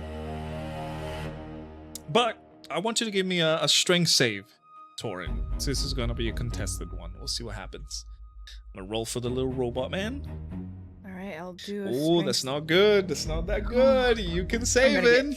I'm gonna get a headbutt really bad. Come on. You roll. can save it. Good one. Please, please, please. Oh, you guys. Oh, wait. How do we do that? We is it meets and beats it, right? Because you met it. Oh my god. They both rolled a 5. Oh, I did? Yeah. So Yeah. Taurin. Headbutt each other. So Taurin, no. What is going to happen is that the robot kind of charges back, like lunges its body back to try and hit you with its head. But Taurin, you take this chance to slip off a little bit below it, and with your knees, you kind of like flip him over. Mm-hmm. Okay. Flip him? To first of all, you escape its grasp. Not only that, but as you flip him, I'm gonna have to give you this because you kind of beat him technically, even though it was the same amount, but you beat him. I gotta be fair about this. Taurin, you flip him over and you see the robot kind of fall, and it stumbles back to the point where the robot touches the orb on the center with its back. Like as it's stumbling, as it like loses its balance, it stumbles back and it touches the orb in the center. You see a lot of energy starts to being channeled onto this orb, like a lot of it. You see like lightning coils all around the robot as it kind of keeps them in place for a second until the energy disperses and just shoots them out onto one of the walls of this small room. And you see the robot is like completely like bent against the wall, and to your surprise also you see the tank starts to flicker. The inner light of its tank starts to flicker as the fluid starts to leak onto the ground, and the robot can no longer continue. Serves you right, she'll say. So don't touch that. That's for sure. As she looks at the orb. As I said, every couple of seconds, a little chunk comes out, and it just disperses itself. I guess she would approach. I guess there would be a terminal, right? There are no terminals. This is like a podium. The image right there is not exactly to what I said. This is an image that I Okay. found that is similar.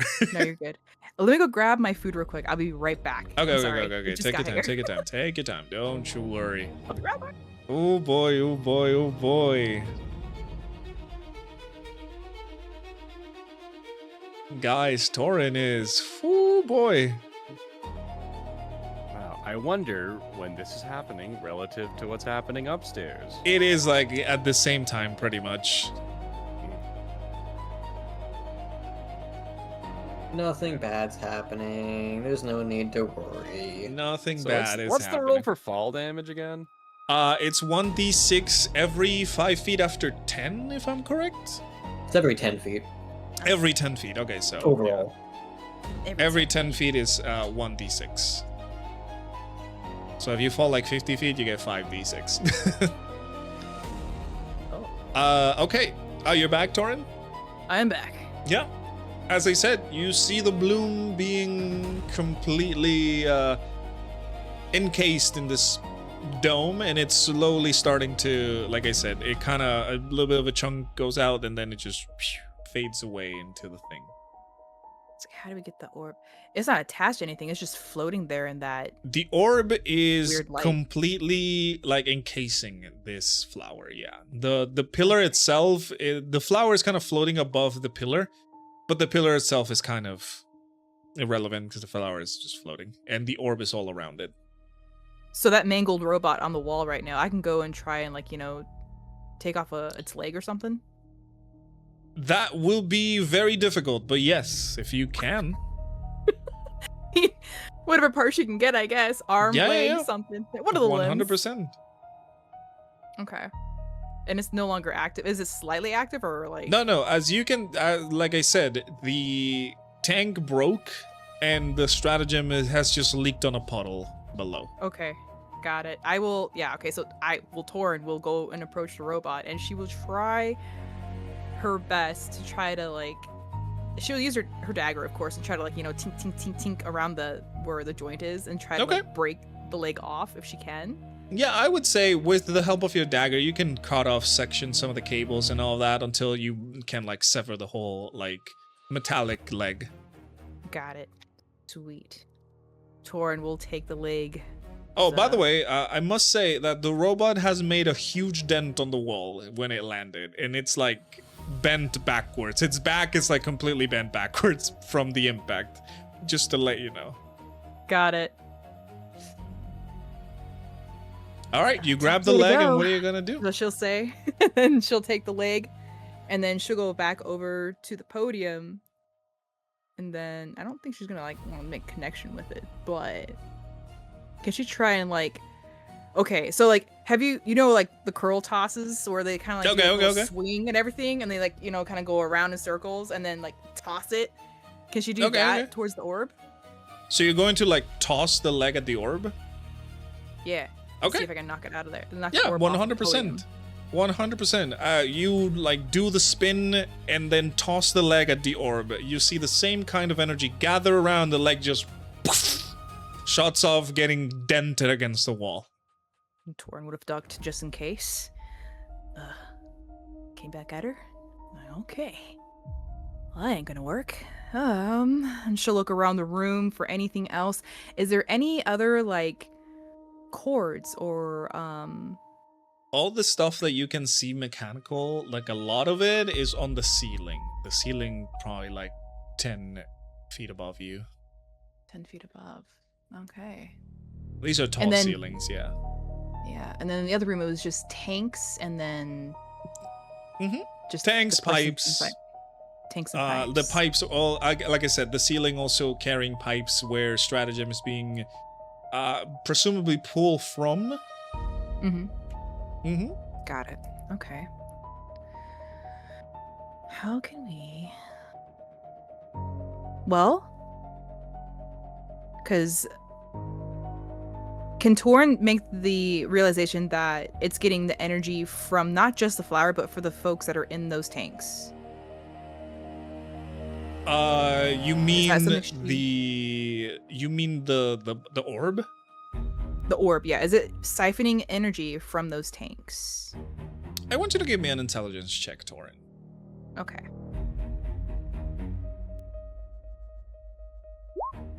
Okay. So, Taurin, you would know that stratagem has to be extracted from a spellcaster.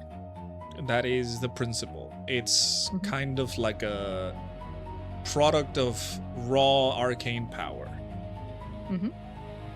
And, well, the people in those tanks are most likely the spellcaster kids. You heard of it from the other druids, where they said that a kid whose magic is untamed has like a very big source of it. As for the scene around you, I'm going to describe whatever you can see. As for the scene that you see around you, you can tell by the shape of the state of the Shadow Druids in this circle. This is the ritual that the other druid told you about in the alleyway that night where you decide to spare his life. And that can only mean that they're using the restoration bloom to help their machine not be destroyed.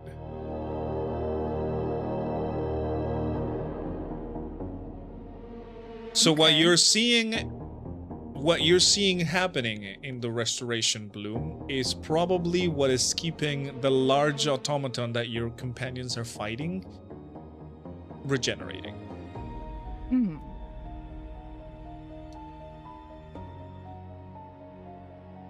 So, in the other room with the tanks, just Mm-hmm.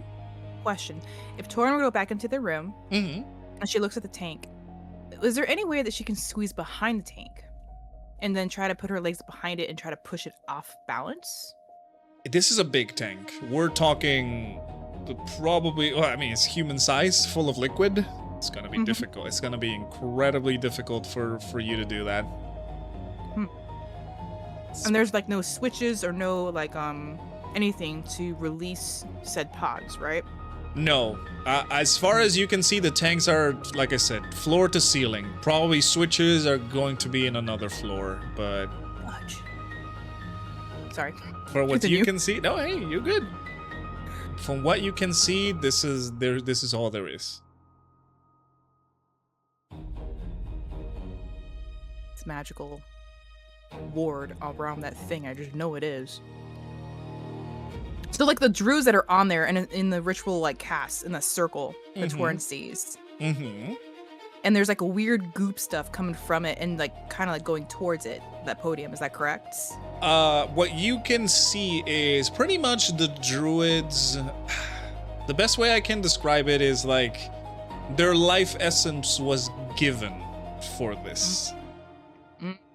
And what you see is such a weird like cluster of like dark, not necessarily dark, but the opposite of what druidic magic is. You know, druidic magic is all about nature and life. This is the complete opposite. This energy like corroding everything until it reaches the podium, where it gets over to where the plant is. Weird. So the circle itself, there's nothing. If she tries to like, I guess dust away anything, that's not going to do anything. I'm guessing. I guess that's what I'm trying to figure out. What are you trying to do specifically? Like if that it's a circle for like the spell casting, right? So if she were to like, you know, disrupt the circle, would that The druids are already like gone. long gone. It's They gone. they So are that like wouldn't even be any- shriveled, withered away corpses. got it? So doing nothing, that would do nothing then either. Okay. Well, you said everything's up above. That Yes. curiosity hasn't peaked. Sorry, I was you know weighing all my options here. Mm-hmm. So as she looks up, you said there's all the cords and everything are up and above. Yep. Is she able to shoot those said cords? You can definitely try, but they're cords.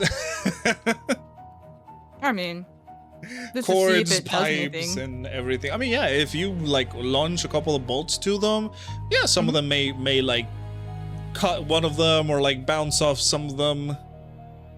But I do have darts. Would those be any better? I mean, it's pretty much the same thing.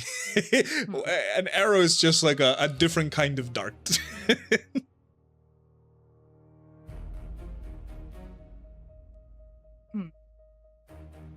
Oh damn.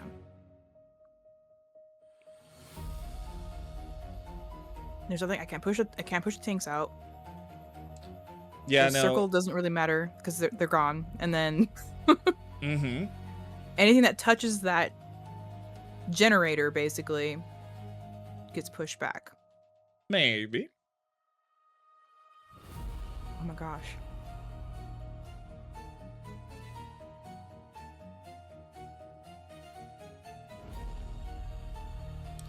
I can tell you, they have to get it in and out. They had to get it in at somehow. So, because Taurin has no magic, would she be able to touch it? Do you want to touch it? What's the worst that could happen? What's the Yeah. worst that can What's happen, the right? worst that can happen? Oh my god. No, these things aren't without risk. Right. So what is Well? it gonna be? Because the robots are technically powered with magical, like, essence, if you think about it in that way. Sorry, I'm just thinking as a player. Hey, you're good, you're good. All right. Okay. Taurin's gonna take a really deep breath Mm-hmm. and kind of like shake her hands, and she's like, and she'll approach a podium, and she will try and to remove the orb herself and try to just like push it away. Okay. Taurin, as your hand approaches this orb, at first you feel like it doesn't, like, first of all, this is kind of like a barrier of sorts. You touch it with your hands and you see like your fingers slowly sink in, kind of deforming the barrier. Ugh. And as soon as like you kind of break this tension that the barrier is making, your fingers come in, but then you feel almost like how can I describe this?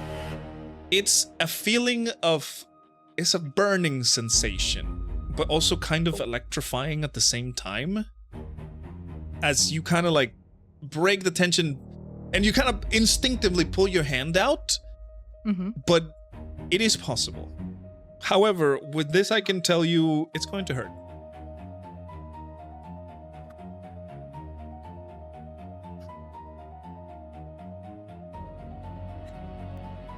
Well, it's for the world, right? And everybody upstairs, and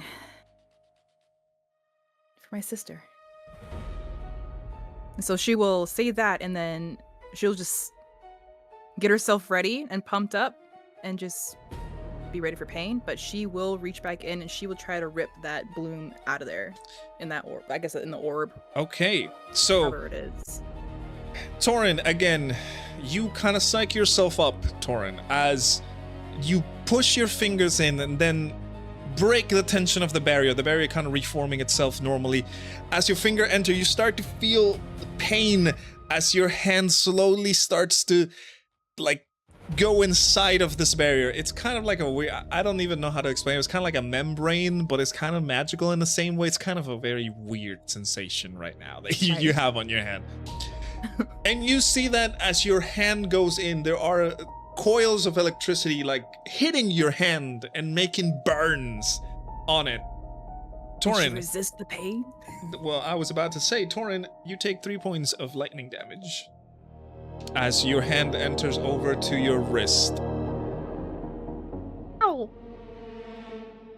Owie! Would you Okay. like to continue? You know, yeah, let's continue. Okay. Taurin, the lightning starts to singe your fur. It starts to like... The best way I can describe this feeling is the feeling of getting a cut and a burn at the same time. It's not a pleasant feeling whatsoever, all around your hand. You can see that, like, your fur is starting to burn, and your hand itself starts to, like, develop gashes as you pull through. You keep going all the way half into your forearm. And Taurin, oh my god, you take another 3 points of lightning damage. Oh. You're almost Okay. there. The bloom is at your reach. Would you like to continue? Oh my god.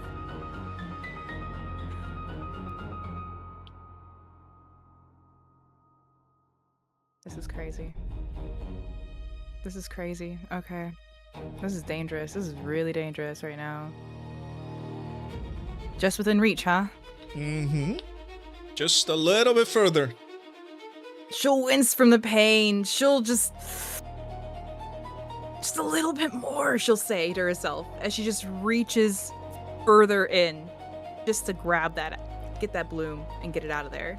Okay. Taurin, as your hand keeps going through, you're going almost to the elbow, just a little bit before the elbow. Your arm, like the fur on your arm is completely burnt. Like you see skin being torn by the power of this defense system, this mechanism. Your arm is hurting. You start to bleed from the gashes that you're getting. but with all your strength, you manage to grab the bloom. Are you going to pull it out? Let's rip it out. Okay. Taurin, as you rip it out, you will take a final 4 points of lightning damage.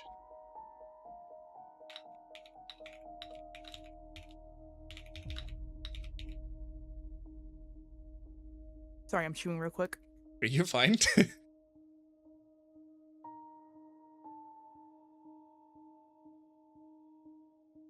I think with that, if she's able to pull it out, she probably would fall back on her back.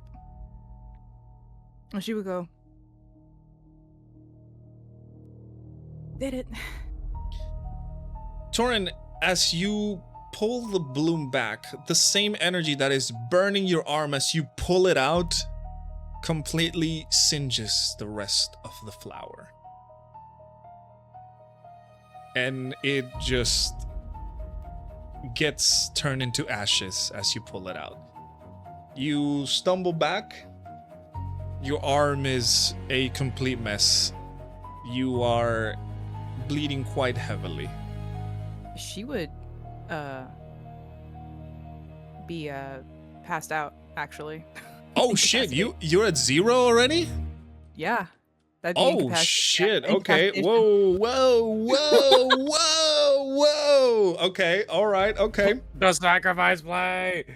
So, okay. Alright. Okay. So Taurin, as you pull back the flower, you see how it completely fades into ash. And then you start feeling the lightheadedness of, like, you know, the whole damage to your arm, and you look down at it. It is looking pretty bad. Like, your arm's starting to look like the withered arm of one of those shadow druids in the ritual. It's bad. It's very bad. Like, there's burns all over it. Your fur is almost completely gone. Gashes, leaking. It's bad. And you stumble back until you kind of put your back against the wall, and you set like you fall down onto your, like, you sit down as, you know, your arm is resting against, like, the puddle of your own blood that this is making. And you slowly start to fade away. Your vision starts to blur. You start to feel cold. And all around you starts to get dizzy to the point where you almost can't even sit up. Your head is, like, kind of like tossing and turning as you're fighting the feeling of, well, your vital fluids escaping you. However, with some last spark of consciousness, Taurin, you glance over at the puddle of, well, now blood, that is below you, and you see a couple of yellow eyes staring at you.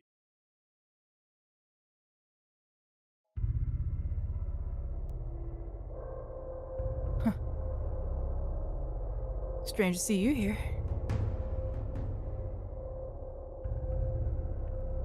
As your brain kind of thinks of this, you feel yourself being pulled down onto the pool of, well, your own blood itself, until you sink and you find yourself in this familiar place at this point.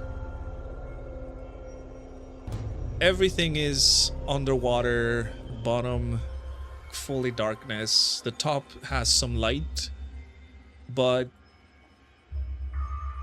as much as you try and go up, there is no way to getting up. And down below on the depths, you start to see the same movement of something big stalking you.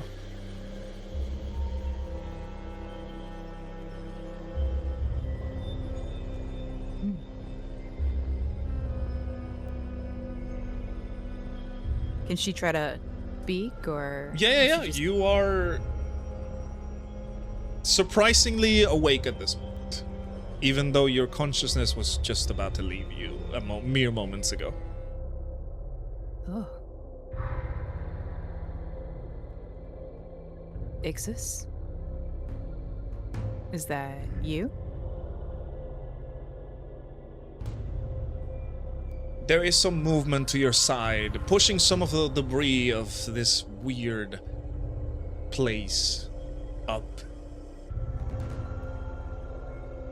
And you hear the clicking of a creature that is surrounding you slowly.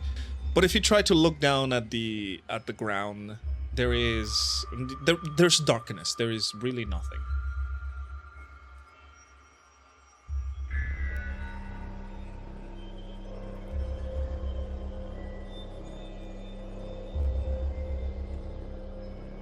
Gave it my all, at least. Was that even what you wanted?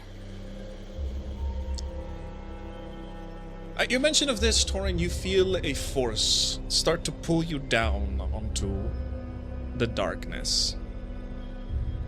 This is something already kind of familiar to you, which is very odd to say. But, you feel this force pulling you into the darkness until all around you there is nothing but void. You do still see some rubble here and there and kind of make the faint outlines of buildings and other things. And then you see the eyes that are slowly moving further away from you, circling around you. And your head feels a little dizzy for a moment. And you hear words inside of it.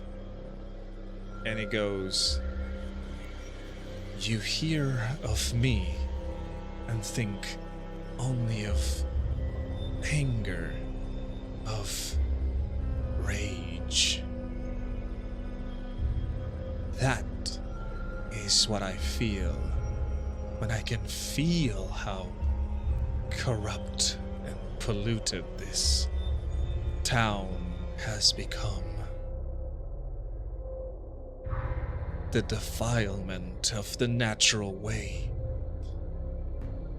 Mere mortals pretending to be gods. Partnering with those who destroy the very land and waters. Very souls of people. Ruining that which I and my siblings created. From which they have nurtured themselves for years." And you see the eyes, as I said, are circling around you slowly. It's clearly stalking you. This is the movement of a predatory animal.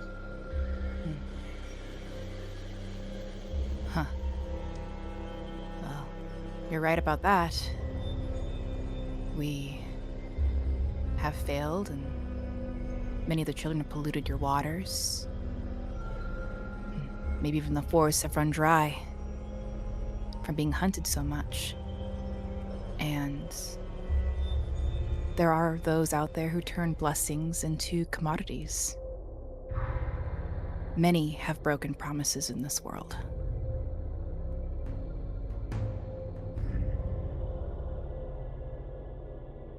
With this, you hear a sorry, go ahead. Oh, Go ahead. no, you're go good. ahead, go ahead. I was gonna say, but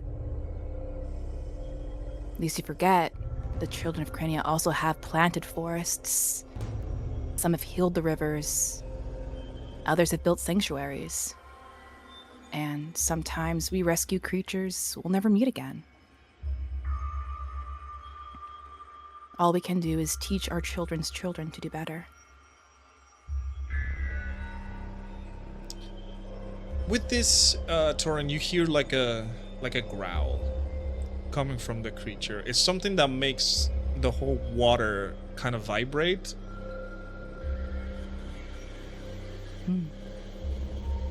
And suddenly, as you turn around, you don't see the eyes anymore.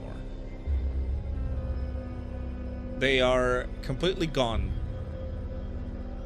However, you do feel the same force kind of grabbing you by the legs and pulling you further down. This time is more violent as it pulls you further down into the void, where you got the sensation where you're falling. But you keep going and going and going and going and going, and you feel like you're being taken. Like this is it, you know? Like this is where I'm gone. However, after a few seconds of you being pulled into this way, you open your eyes after having them closed because of the instinctive pull that you got. And you notice that you are at the bottom, Taurin. Oh. And fun fact, the bottom is not entirely a void. It does look like the city of Port Trail. Yes, it does look destroyed, it does look derelict, but you can also see life. Tons of schools of fishes, different kinds of animals floating about. But most importantly, you see the Titan just coiled around some buildings, staring at you. Your head starts to spin again, and you hear, with this anger comes strength. Strength and fortitude to swim forward, to push against the current, to raise waves and create tempests, to do what must be done, even if the world itself has forgotten about us and our will. We will make ourselves known. And you see the giant Titan just kind of, this time in a less stalking fashion, but more just kind of swimming around, kind of avoiding bumping into the other creatures and all of that. And the same feeling comes back again, and it goes, water keeps flowing. It may have to change to adapt to its situations, yet it always remains constantly. That is how your strength needs to be. There is no turning back now. There is no waiting for others. There is only you. And you notice how, like I said, the giant eel uncoils itself from a building, and it just swims away calmly this time. The place below you looks very peaceful. As I said, tons of fishes of different sizes. You can even see the bottom. There are other kinds of aquatic creatures just floating about, whales of very large sizes and some other creatures, all just peacefully existing in this world. The feeling comes back again, and this time you feel like a chill down your spine, and the words happen in your brain once more, and it goes, "You may be scared, You may not feel brave. Good. Being strong, even in the presence of fear, that is true strength. Standing tall against the raging current, even as it tries to push you back. Even as the waves batter you. That is fortitude. You cannot simply rely on others all the time. No. You must become the one others can rely on. You must have the strength to do that which others cannot. Even if it's something you find difficult and abhorrent. And this chill down your spine makes you slowly turn around to see the giant eel is straight in front of you, staring at you. The presence of this creature itself makes you shake, which is very weird because you are underwater, but you are shivering to the presence of this creature. And you feel this the imposing kind of aura that this thing makes. It kind of makes you, like I said, it kind of makes you humble a little with how strong this presence is. And words again go in your mind. Taurin, are you strong enough? Do you have the strength to face your fears and take down your adversaries? Do you have the fortitude to stand against those who are wrong? Are you brave enough to survive the tempest in order to save those relying on you?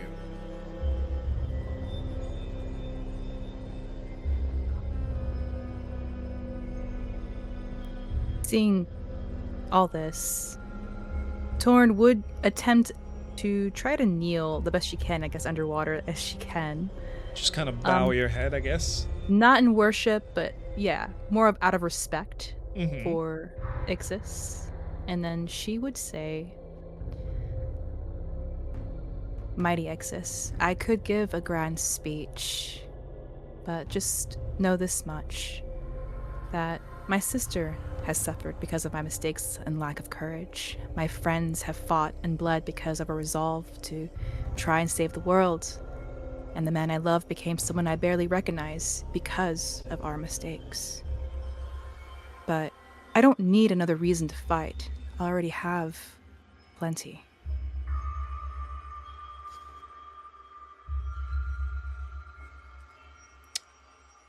And then you hear the voice again in your head, going, good. But the word good just kind of echoes and ripples through the water to the point where everything starts to get blurry again, and it all fades into darkness. And you kind of come back to yourself as you are bleeding out on this room. The eyes no longer reflected onto the pool of your blood. However, the words still happen in your mind. And it goes, then fight. And Taurin, just out of closer to your reach, just a few inches away, you see your blood starts to physically boil. And it opens up something floating into it. A blue stone with what seems to be bubbles inside of it is just at the reach of your fingertips.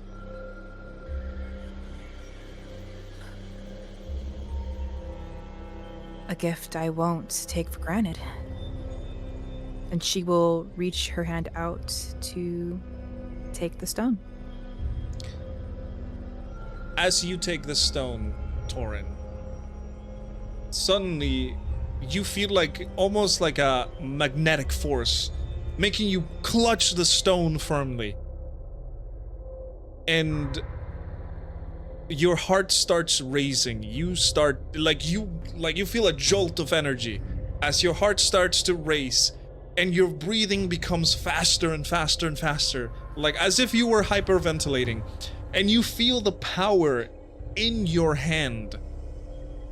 And you look down at you're clutching at the stone, and you can see how your blood is physically coming back to you as it goes into your arm and reabsorbs itself onto your wounds.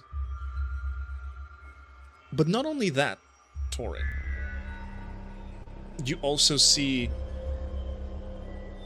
the stratagem that the robot had leaked had merged with your blood and starts to go into your arm as well, absorbing it through the wounds healing themselves very quickly.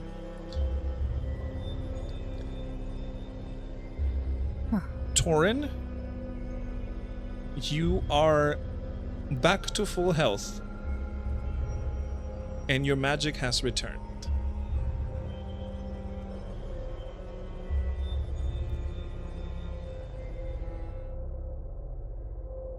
You'd be kind of in disbelief at the moment, letting out a sigh of relief. Not only that, Taurin, but as you see how the power is coursing through you, you also see that while your arm is healing back, the fur is starting to grow back at a super fast rate. You also see that in your skin, where all of these scars were that you got just a few moments ago, there is now a almost bioluminescent tattoo of an eel wrapping around your arm. I get a tattoo. Sweet. I mean, these gnarly scars. Yeah? Well, no scars anymore. The tattoo had Darn. replaced them. Tattoo. Cooler anyways. And Taurin, as I said, you feel like a jolt of energy. You are like, you feel like you've drank like 5 energy drinks at this moment. Whoa, that's a lot of energy. Yeah. I guess you kind of be like, whew, let's go. Exactly. And Taurin, I am going to send you your lovely, lovely new ability that you can use from now on. I get an ability? You get an ability. Boom, Oh, yeah. right there. You can add it to your sheet however you like. Look at that. It's a big boy. It is a big boy. And Taurin, you're up. What are you gonna do? All right, so the podium and that stuff in the middle is it just like dissipating? It's or- still there, but there's no flower anymore. no flower, no power, no flower power for you. Fudge. The flower disintegrated. So I think she's gonna run back into the other room and go check on the Mhm. individuals to see how they are, like just to check the tanks. Like, are they still glowing too, or? The tanks, yes, they are also glowing as well. However, as you look at the tanks, you see the multitude of kids. Obviously, there is a tabaxi girl in one of those. You can also see from the back of the tank the shape of Iczus floating around, kind of through them.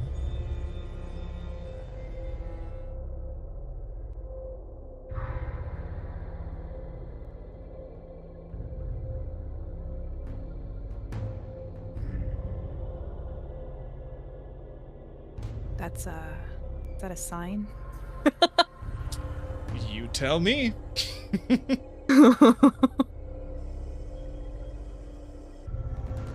Oh my gosh, this is a lot. Whoa. It does a lot, yes.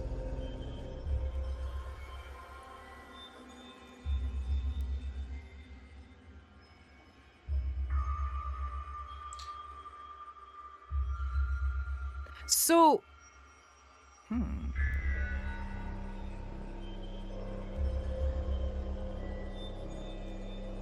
Mm-hmm.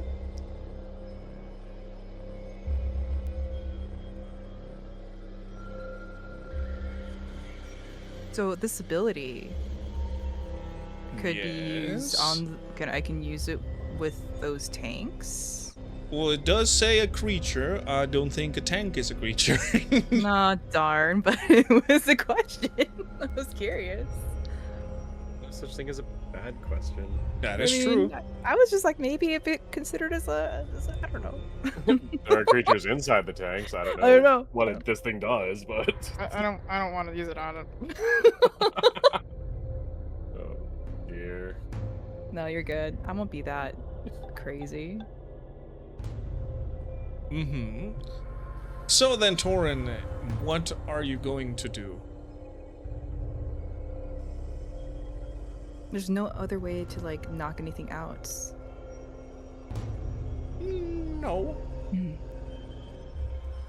Well, I guess she would approach the one with the little tabaxi to see if it's who she thinks it is. It 100% is, yes. It is your sister suspended in this tank.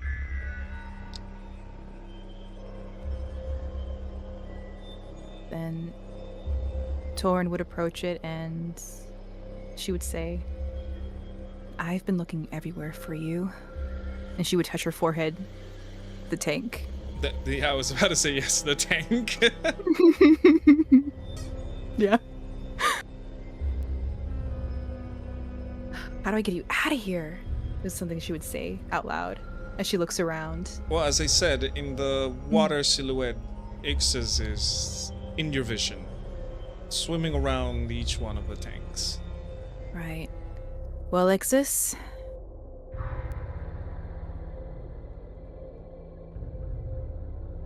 Mm-hmm. Let's go ahead and open up these tanks. Let's see what this power can do. And to that, Iczus kind of turns its head to look at you. And then it kind of stops for a moment, and then it starts to charge towards the tank. Taurin, you kind of involuntarily move away because it feels like it's going to charge straight for you. Mm-hmm. And the glass of the tank completely shatters. The liquid of the tank just kind of pouring out as the person inside is still kind of suspended because there's some machinery connected all around, but Mm-hmm. the tank itself starts to drain. And then as you see this, another tank, the glass shatters and it completely drains, and then another and another and another and another until all of them are completely gone.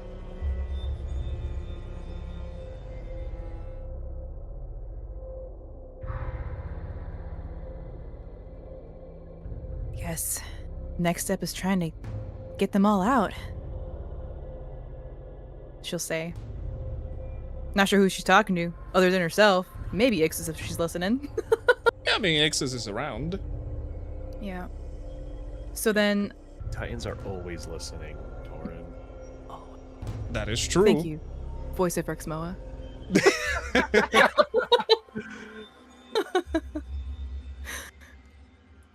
So then she'll just kind of reach into one of the tanks and start trying to take out, I guess, trying to remove Mina from the tank. Yeah, See if you can kind of wake her, maybe? I don't know. as you can see, once you grab her and hold her, she's definitely unconscious, but as you kind of like shake her around a little bit, she comes to be. And as she like wakes up, she kind of gasps and starts coughing. And after the coughing ends, she looks up at you and just gives you a very big hug, like a very tight hug.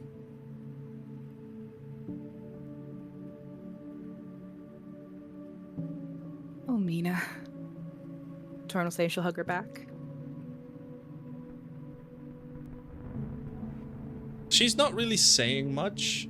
As she's like still kind of coughing, you see like fluid coming out of her, but she just kind of holds you, and then slowly you hear the coughing of the other kids all around you. I'm sorry it took me so long. Get it all out. You'll be okay. And she'll just like pat her back. She kind of like I said, just kind of holds you. And then everybody else, like, you see the other kids are kind of climbing out of the tanks, being careful. Some like kind of slip a little, but they're all like out and about now. Seeing this, Taurin would smile warmly.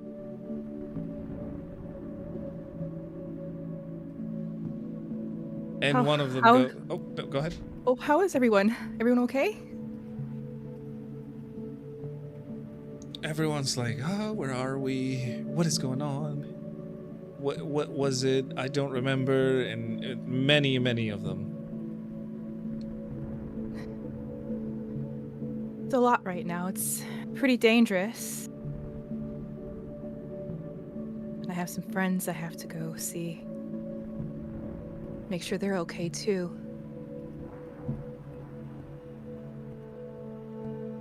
They all just kind of like gather around it like in a group. It's kind of like they all trying to kind of hold themselves, like, you know, trying to like calm themselves.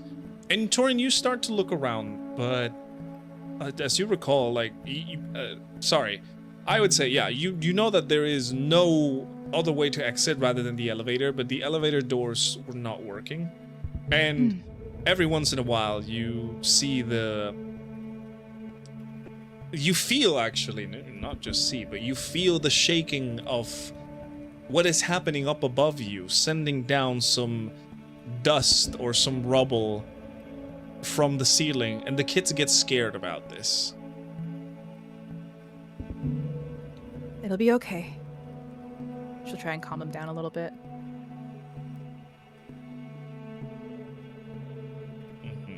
Okay. Well, let's think of a way to get out of here. And she'll start walking with the group of kids to where she came down from. Maybe looking down into that. Is there another floor below them possibly that they can go down into, or not open as you see? But Taurin, actually, you feel a slight buzzing in your head. Some sort of familiar feeling. a ring feeling? Oh yeah. As you hear it in your ear, and you hear the voice of one of your allies saying, "Oh my gosh, is everybody okay? We were a little late, but we're trying to get the elevator working. I hope you're not, in too much trouble." Lady Borealis? Yes. Yeah, we're almost there. We're just trying to get these doors open. A lot's happened in the last few seconds. I found a lot of kids.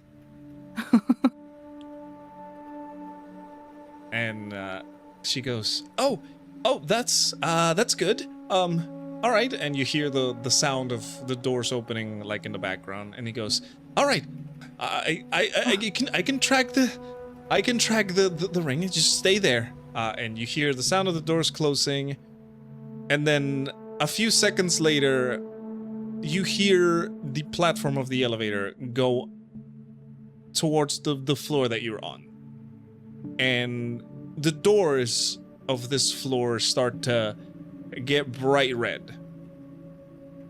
As then something starts to ram against it. Bam! Like bending them until the doors just kind of like buckle open from the heat and from the force. And you see House Trishul is there. There is Saphir, there is Borealis, there's Rin with, of course, Fluffkins. Percy standing, helping opening the doors, like kind of bend them forward, and there's Echoes as well. It's kind of overseeing everything. Thorin's eyes would start to like water up a little bit, and she would say, "You have no idea how great it is to see you guys right now. Come on, kids. These guys will help you out. We'll get you all out of here." And she would take Mina's hand, and then, or paw. We'll say paw. And as you guys get closer to, the elevator, you hear the shaking of the building once again. And then Borealis kind of looks at you and says, "Oh no, they're still up there, right?" Yeah, they're still up there. I gotta get back there. They need help. No, that's not good. That's not good. And Sophia goes, "No, it's fine. Okay." And then she, using her magic, she opens up a portal on one of the sides. She go, "All right, kids, everybody please follow me. I need you all to come in, or in an organized line." And then she starts leading all the kids through this portal. You see, like, Percy helping them as well. Even Rin just kind of moves closer to try and help some like kind of take a little bit of liking to Fluffkins, and it's leading them towards the portal. Mina, of course, does not let go of you.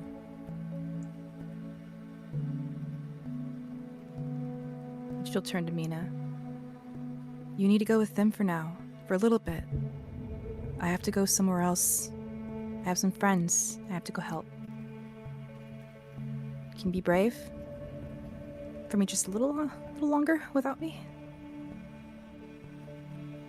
And through tears, she would nod and just kind of, reluctantly let go of your hand, and then slowly be walked towards the portal by Percy. And once all the kids are gone, Sophia closes the portal, and she says, "Don't worry, that leads to the academy. My students know what to do." It's good. Now, we have a issue to attend.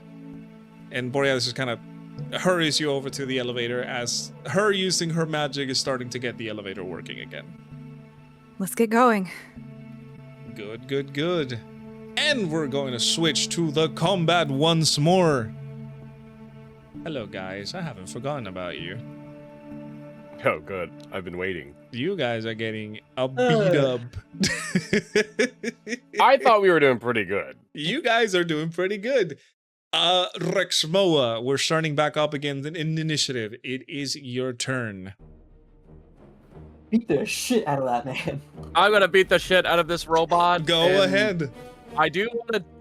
I don't know how we want to approach this, because if I try to grapple him, I'm probably gonna lose. But I do want to do like my idea of like redirecting them. Yeah. I mean, as I somehow said, I to think the you back. can. If you can, right now that you have the movement, you can probably climb up and try and mess around with its head and kind of redirect them wherever you want to. What is the goal of the redirection, though? I want to redirect the counselor who's no longer the counselor. I forgot the real name. But Okay. I want to redirect them into Seraphina. Okay, you can definitely try doing that. Give me an attack roll. We'll see what happens.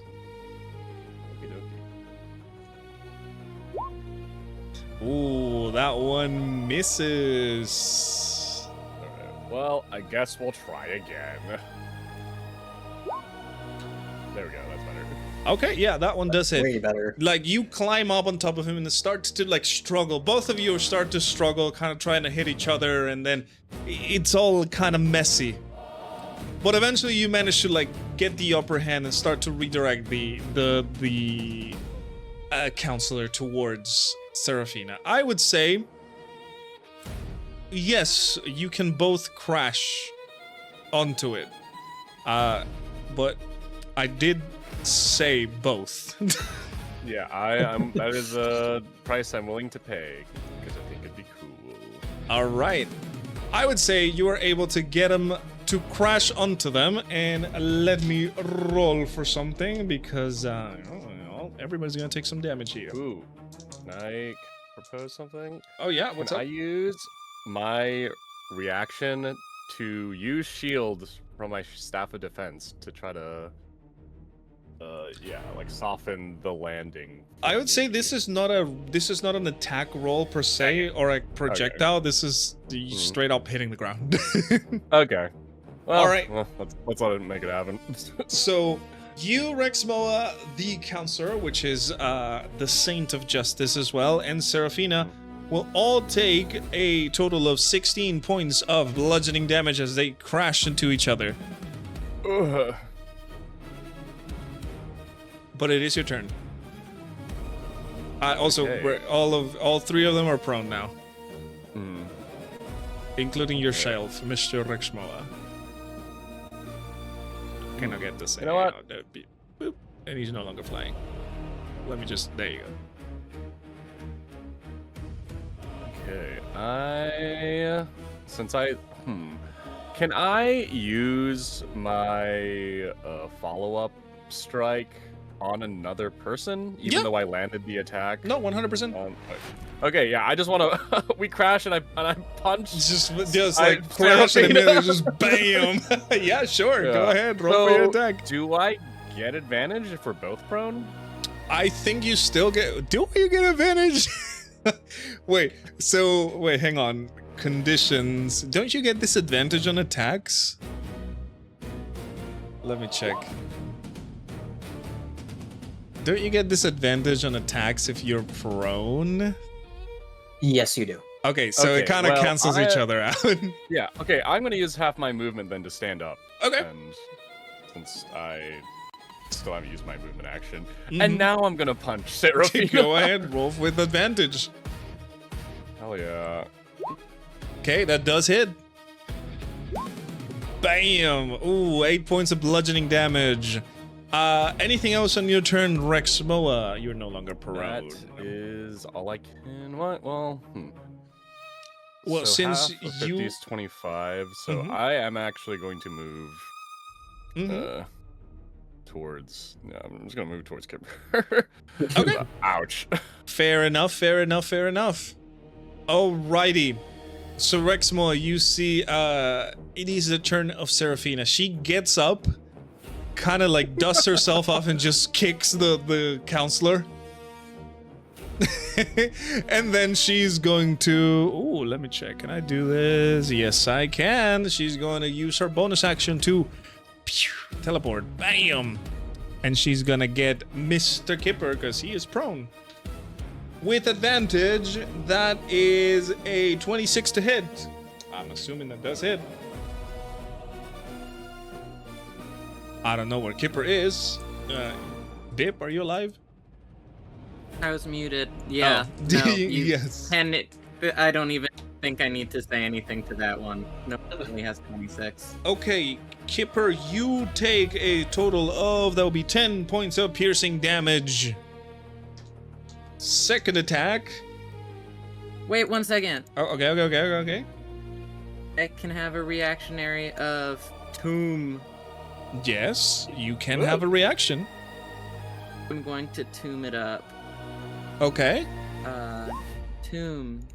Ooh, as a reaction, when you take damage, you can entomb yourself in ice, which melts away at the end of your next turn. You gain 10 temporary hit points per warlock level. Good lord. Okay. Yeah, that's Which a ton that's of hit a points. ton of hit points. Which takes 100 hit points? Yes, which takes as much of triggering damage Yeah. as possible immediately after you take the damage. Okay, you gain vulnerability to fire damage. Your speed is reduced to 0 and you are incapacitated. Okay, so Kipper, you basically That's okay. take no damage, but you are incapacitated until the next turn. I am an ice block. You are an ice block, correct? So then, Or we could just say that I turned into a statue, and that'd be pretty cool. however you want to flavor it, my friend, that is your character. However, you see that like as she stabs and the daggers kind of glide off the statue Kipper. Now she turns over to you, Rexmoa, and the first attack, technically, because that was a teleport attack. That would be without advantage. Sorry. Let me roll it again because I rolled 2 dice. That will be a 22 to hit. Okay, now I'm gonna use my reaction to shield myself. Alrighty. Does that like gets your AC over? Yes, it would get Alright. me over 22. Correct. All right, awesome. Let's see if the second attack would pass that AC. It still applies, by the way. It lasts until the end of his next turn. 26. Oh my god. That's unfortunate. They all have high Yeah, modifiers. that hits me. It's That's time. Smart cookie. 26. Holy moly. All right, so that will be a total of 11 points of piercing damage as she strikes you. Like the first one, you just kind of shield away with magic, and the second one just kind of BAM! Holy moly, dude. I shouldn't have stayed on top of the robot. Speaking of the robot, it is the turn of the robot, which is going to remove the prone condition. And he does have one more bullet left, so he is going to try and shoot it at you, Rexmoa. Oh boy. It's because I Aura farmed on him and now he's angry at me. That would be 21, but you still have your shield, so Yep, still that have would shield. not hit. Yeah, Oh, and it's a doesn't projectile, hit. so it don't really matter. So he's gonna go over here and reload. And that is gonna be it for Kipper. It says until the end of your next turn. I So have basically, the fastest. I'm just so fast, actually. you don't get a turn, but you are now, you are now no longer encased in ice. What you're trying to say is I'm actually super efficient. I just- Yes. Ambrose, you're up. I can kind of move now, so I'm Yes. going to go 30 feet this Oh my way. god, and you're that so is it. far away.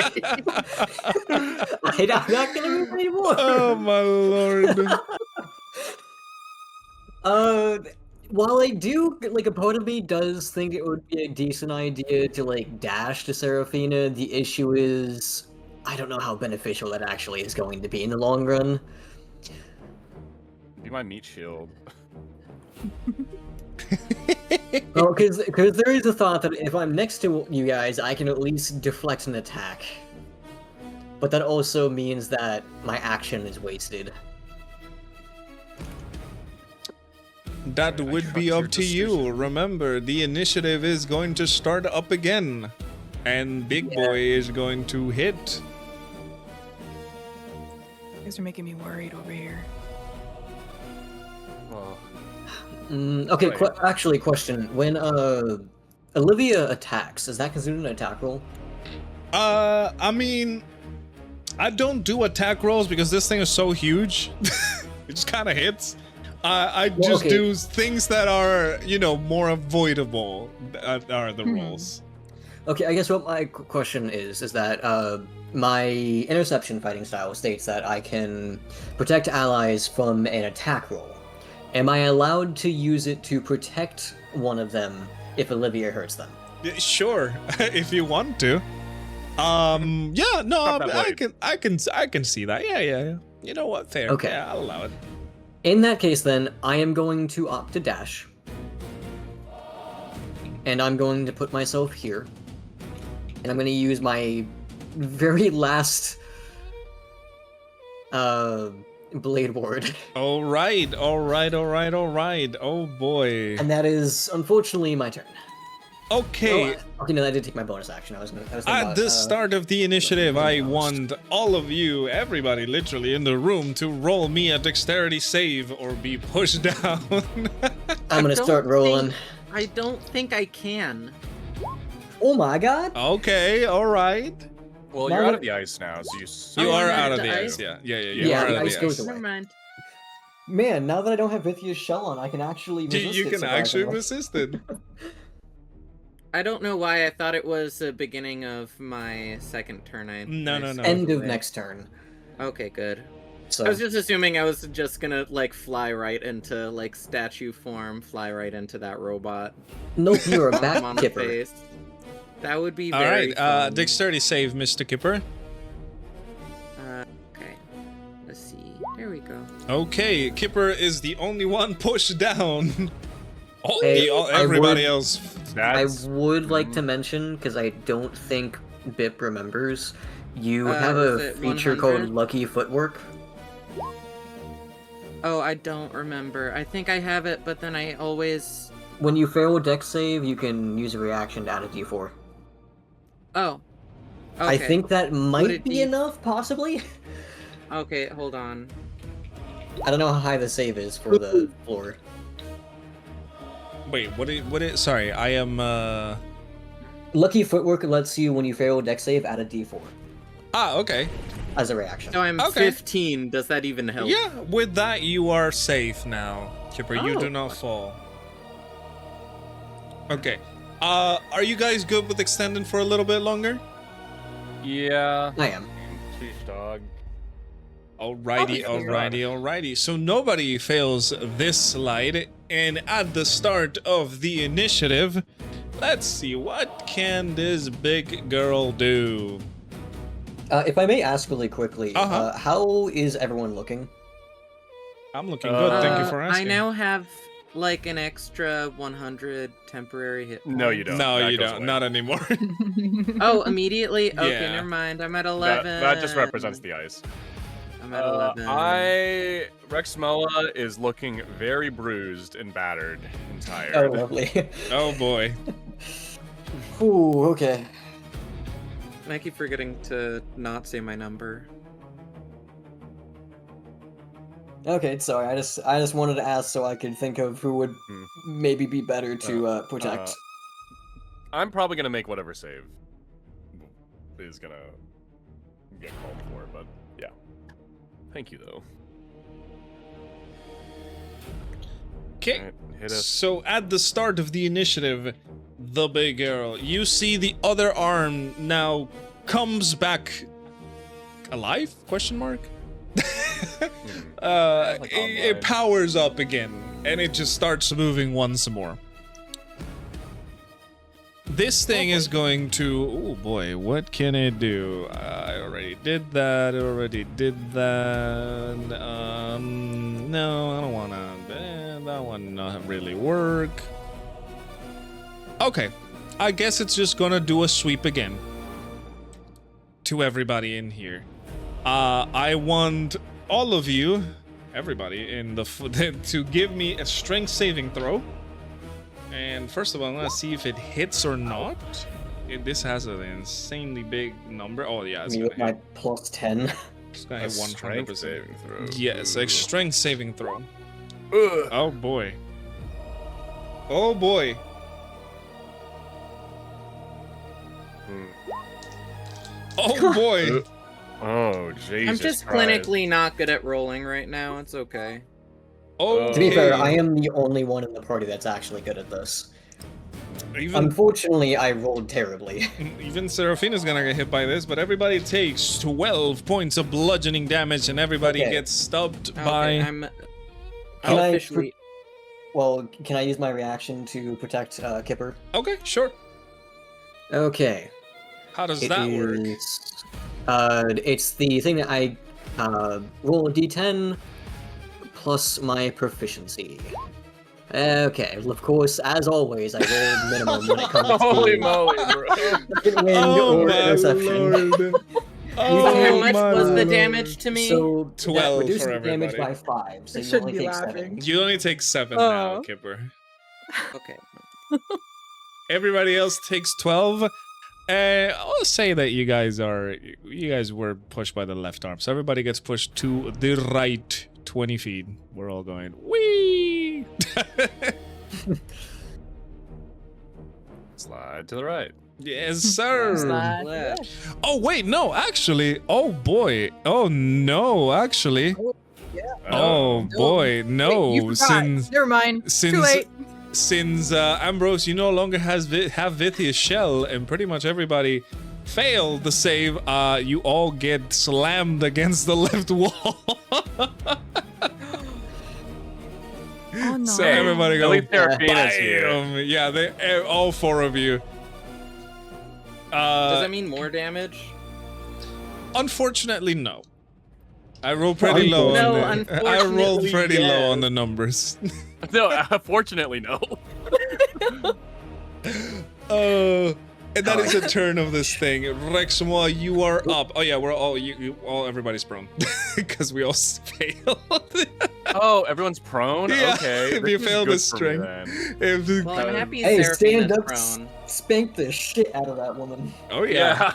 I'm standing up, hitting her over the head with my my spouse's quarterstaff. Go ahead. That does hit. Oh, Nice. okay. Boom. Oh my god. Okay. A nice whack. And I'm rolling again. Nice. Nice. You can do it. There we go. Okay, I'm actually gonna use my bonus attack this time to do a bite. Yeah. Okay. Because that I need everything I can to survive, and that gives me how many bonus hit points? You gotta hit in. Wait, hold on. Where is it? Oh, wait, no. Hungry Jaws. That's what it is. Yes. If your attack hits, it deals its normal damage. You gain a temporary hit points equal to my proficiency bonus. So I'm just gonna roll for my bite, and hopefully that works. I mean, it should, because you know. That does She's on the hit. floor. Thank goodness. Holy moly. It does Okay. hit, man. Alright. Not Gain Okay, and temporary you hit points equal gain to your proficiency bonus. you gain I just 4 gained temporary 4, hit points. Yes, sir. but at this point, that could make all the difference. So,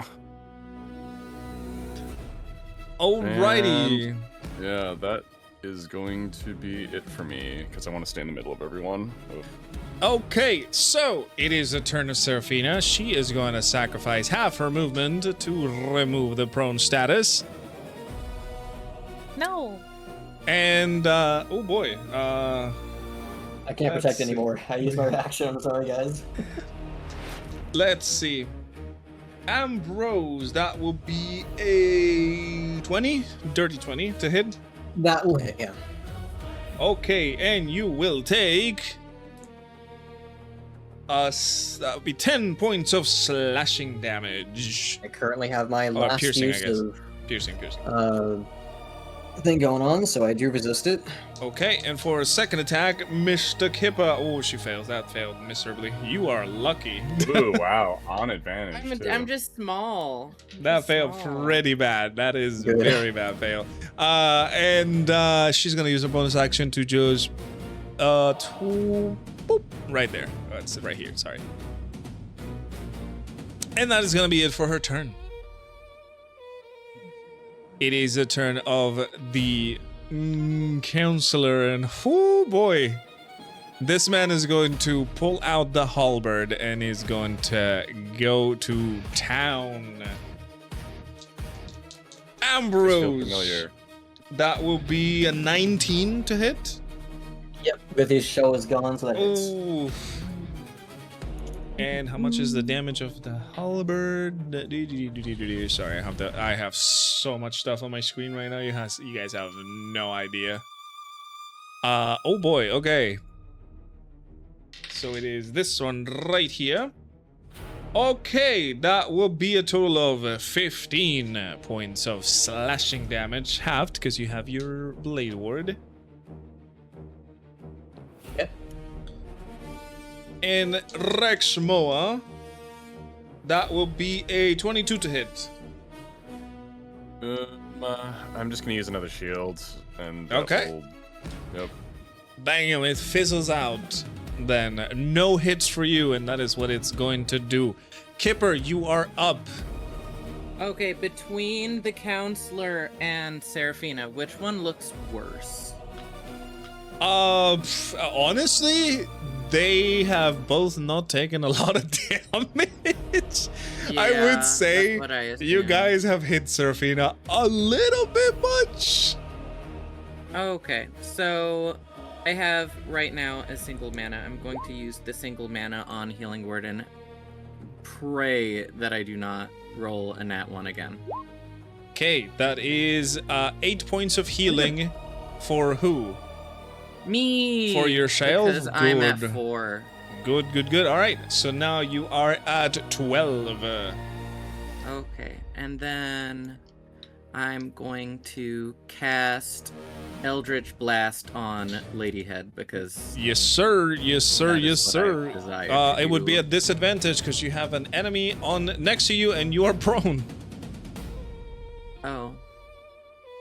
Okay. You can use your movement to get up.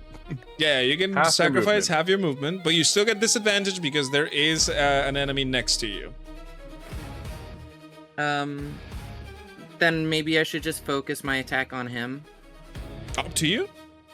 It would still be a disadvantage for the same reason, so... A sword burst would be a very bad idea right now. Yes, Because I guys, can't really decide. I believe it's every that creature target. within 5 feet of you, yes. Also, Eldritch Blast is actually a lot more reliable in situation anyway. Yeah, so I can probably just do it anyway, and then even if it's disadvantage. Mm-hmm. Or I could use a melee weapon. I just don't happen to be very proficient in it. I do have Rod of the Pact Keeper. But that's, well, that's a staff, I guess. Yeah, I mean, so I I- can use it to bonk. I would just Eldritch Blast. It's gonna be a lot more effective. Oh, okay. Okay. Well, if it's gonna be a disadvantage for either, I'm hitting Evelyn. Not Evelyn. Dang. Evelyn! Evelyn. They're both Both are bitches. Let's be honest. basic evil white ladies. So Oh my goodness. yeah, I'll just do Eldritch Blast. Disadvantage. That And then a second unfortunately time. misses. Okay. Ooh, okay, yeah, that misses. Yeah. Both of them miss pretty badly, unfortunately. That's okay. I tried at least. Yes, sir. Ambrose, it is your turn. Alrighty, I'm gonna stand. Blade Ward goes away. Actually, wait, no, it stays until the end of my turn, but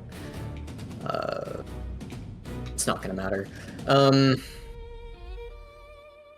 Right, well, I'm gonna move over here and try and get some flanking on the counselor really quick and say, Yes, sir. don't think that you're going to win this.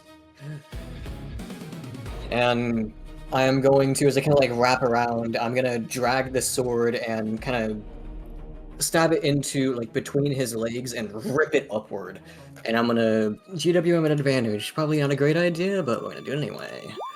It's 13. That actually would have hit if I didn't GW him. unfortunately misses. Fuck it, we're gonna do it again. 19. 19. Good thing. You would hit Ambrose, but I am going to use its legendary action. Lovely.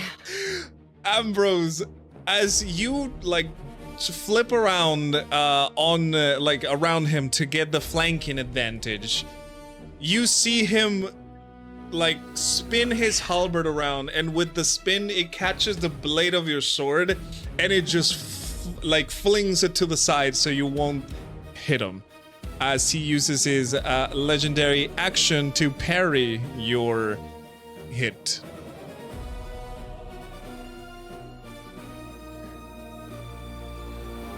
Alrighty. I assume it's not possible for me to like administer a potion as a bonus action. Give a potion? Yeah, like give or possibly use it on someone else. I assume not. I mean, I will allow it. I'm kind of pouring it on their face, I guess. Right. I'm gonna pour a greater healing potion on Kip. Yeah, if you want to, you have to roll for it though. Yep, no problem. Thank you. 17. All right. Well, you have to move to it though. That's true. I should have. Alright, there you go. That was, yeah, that's 15 movement exactly. That's where I wanted to be anyway at this time. And Okay. that will be my turn. Okay. All right. All right. All right. You. At the start of the initiative order,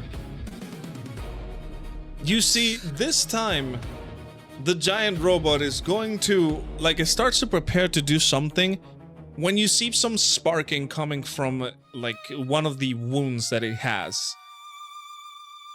You can tell that this wound now has not healed.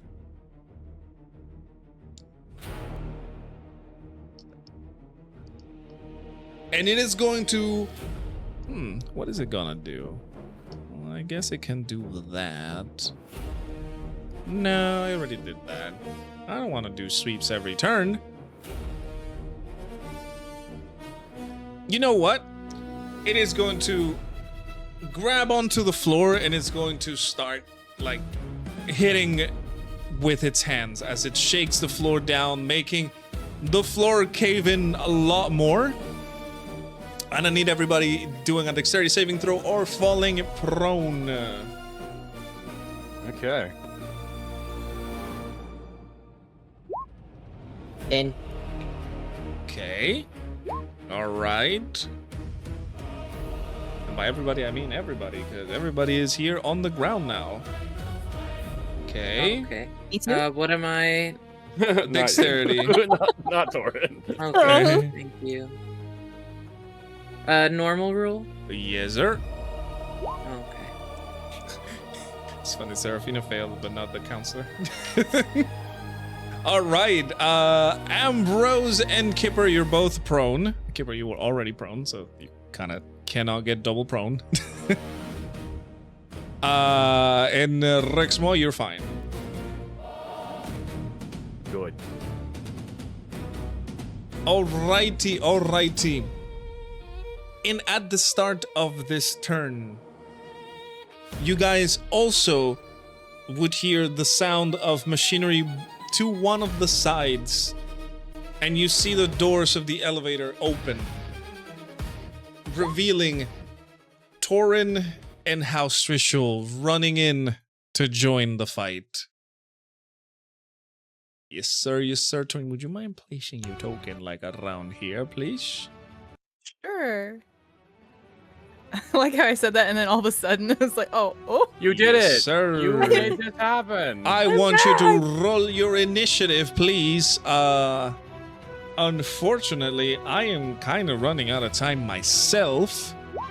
That's okay. So we're gonna have to leave this final portion of the fight for the next here. time because, oh boy, this was a lot.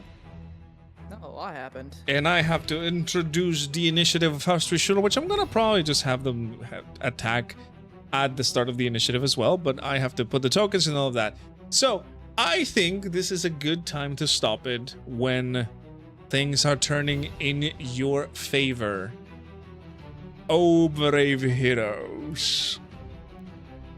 Woo. Good. All right, so we're gonna stop it right there. We're gonna say hello to the people watching the VODs on the YouTube channel. Bye-bye. Good night.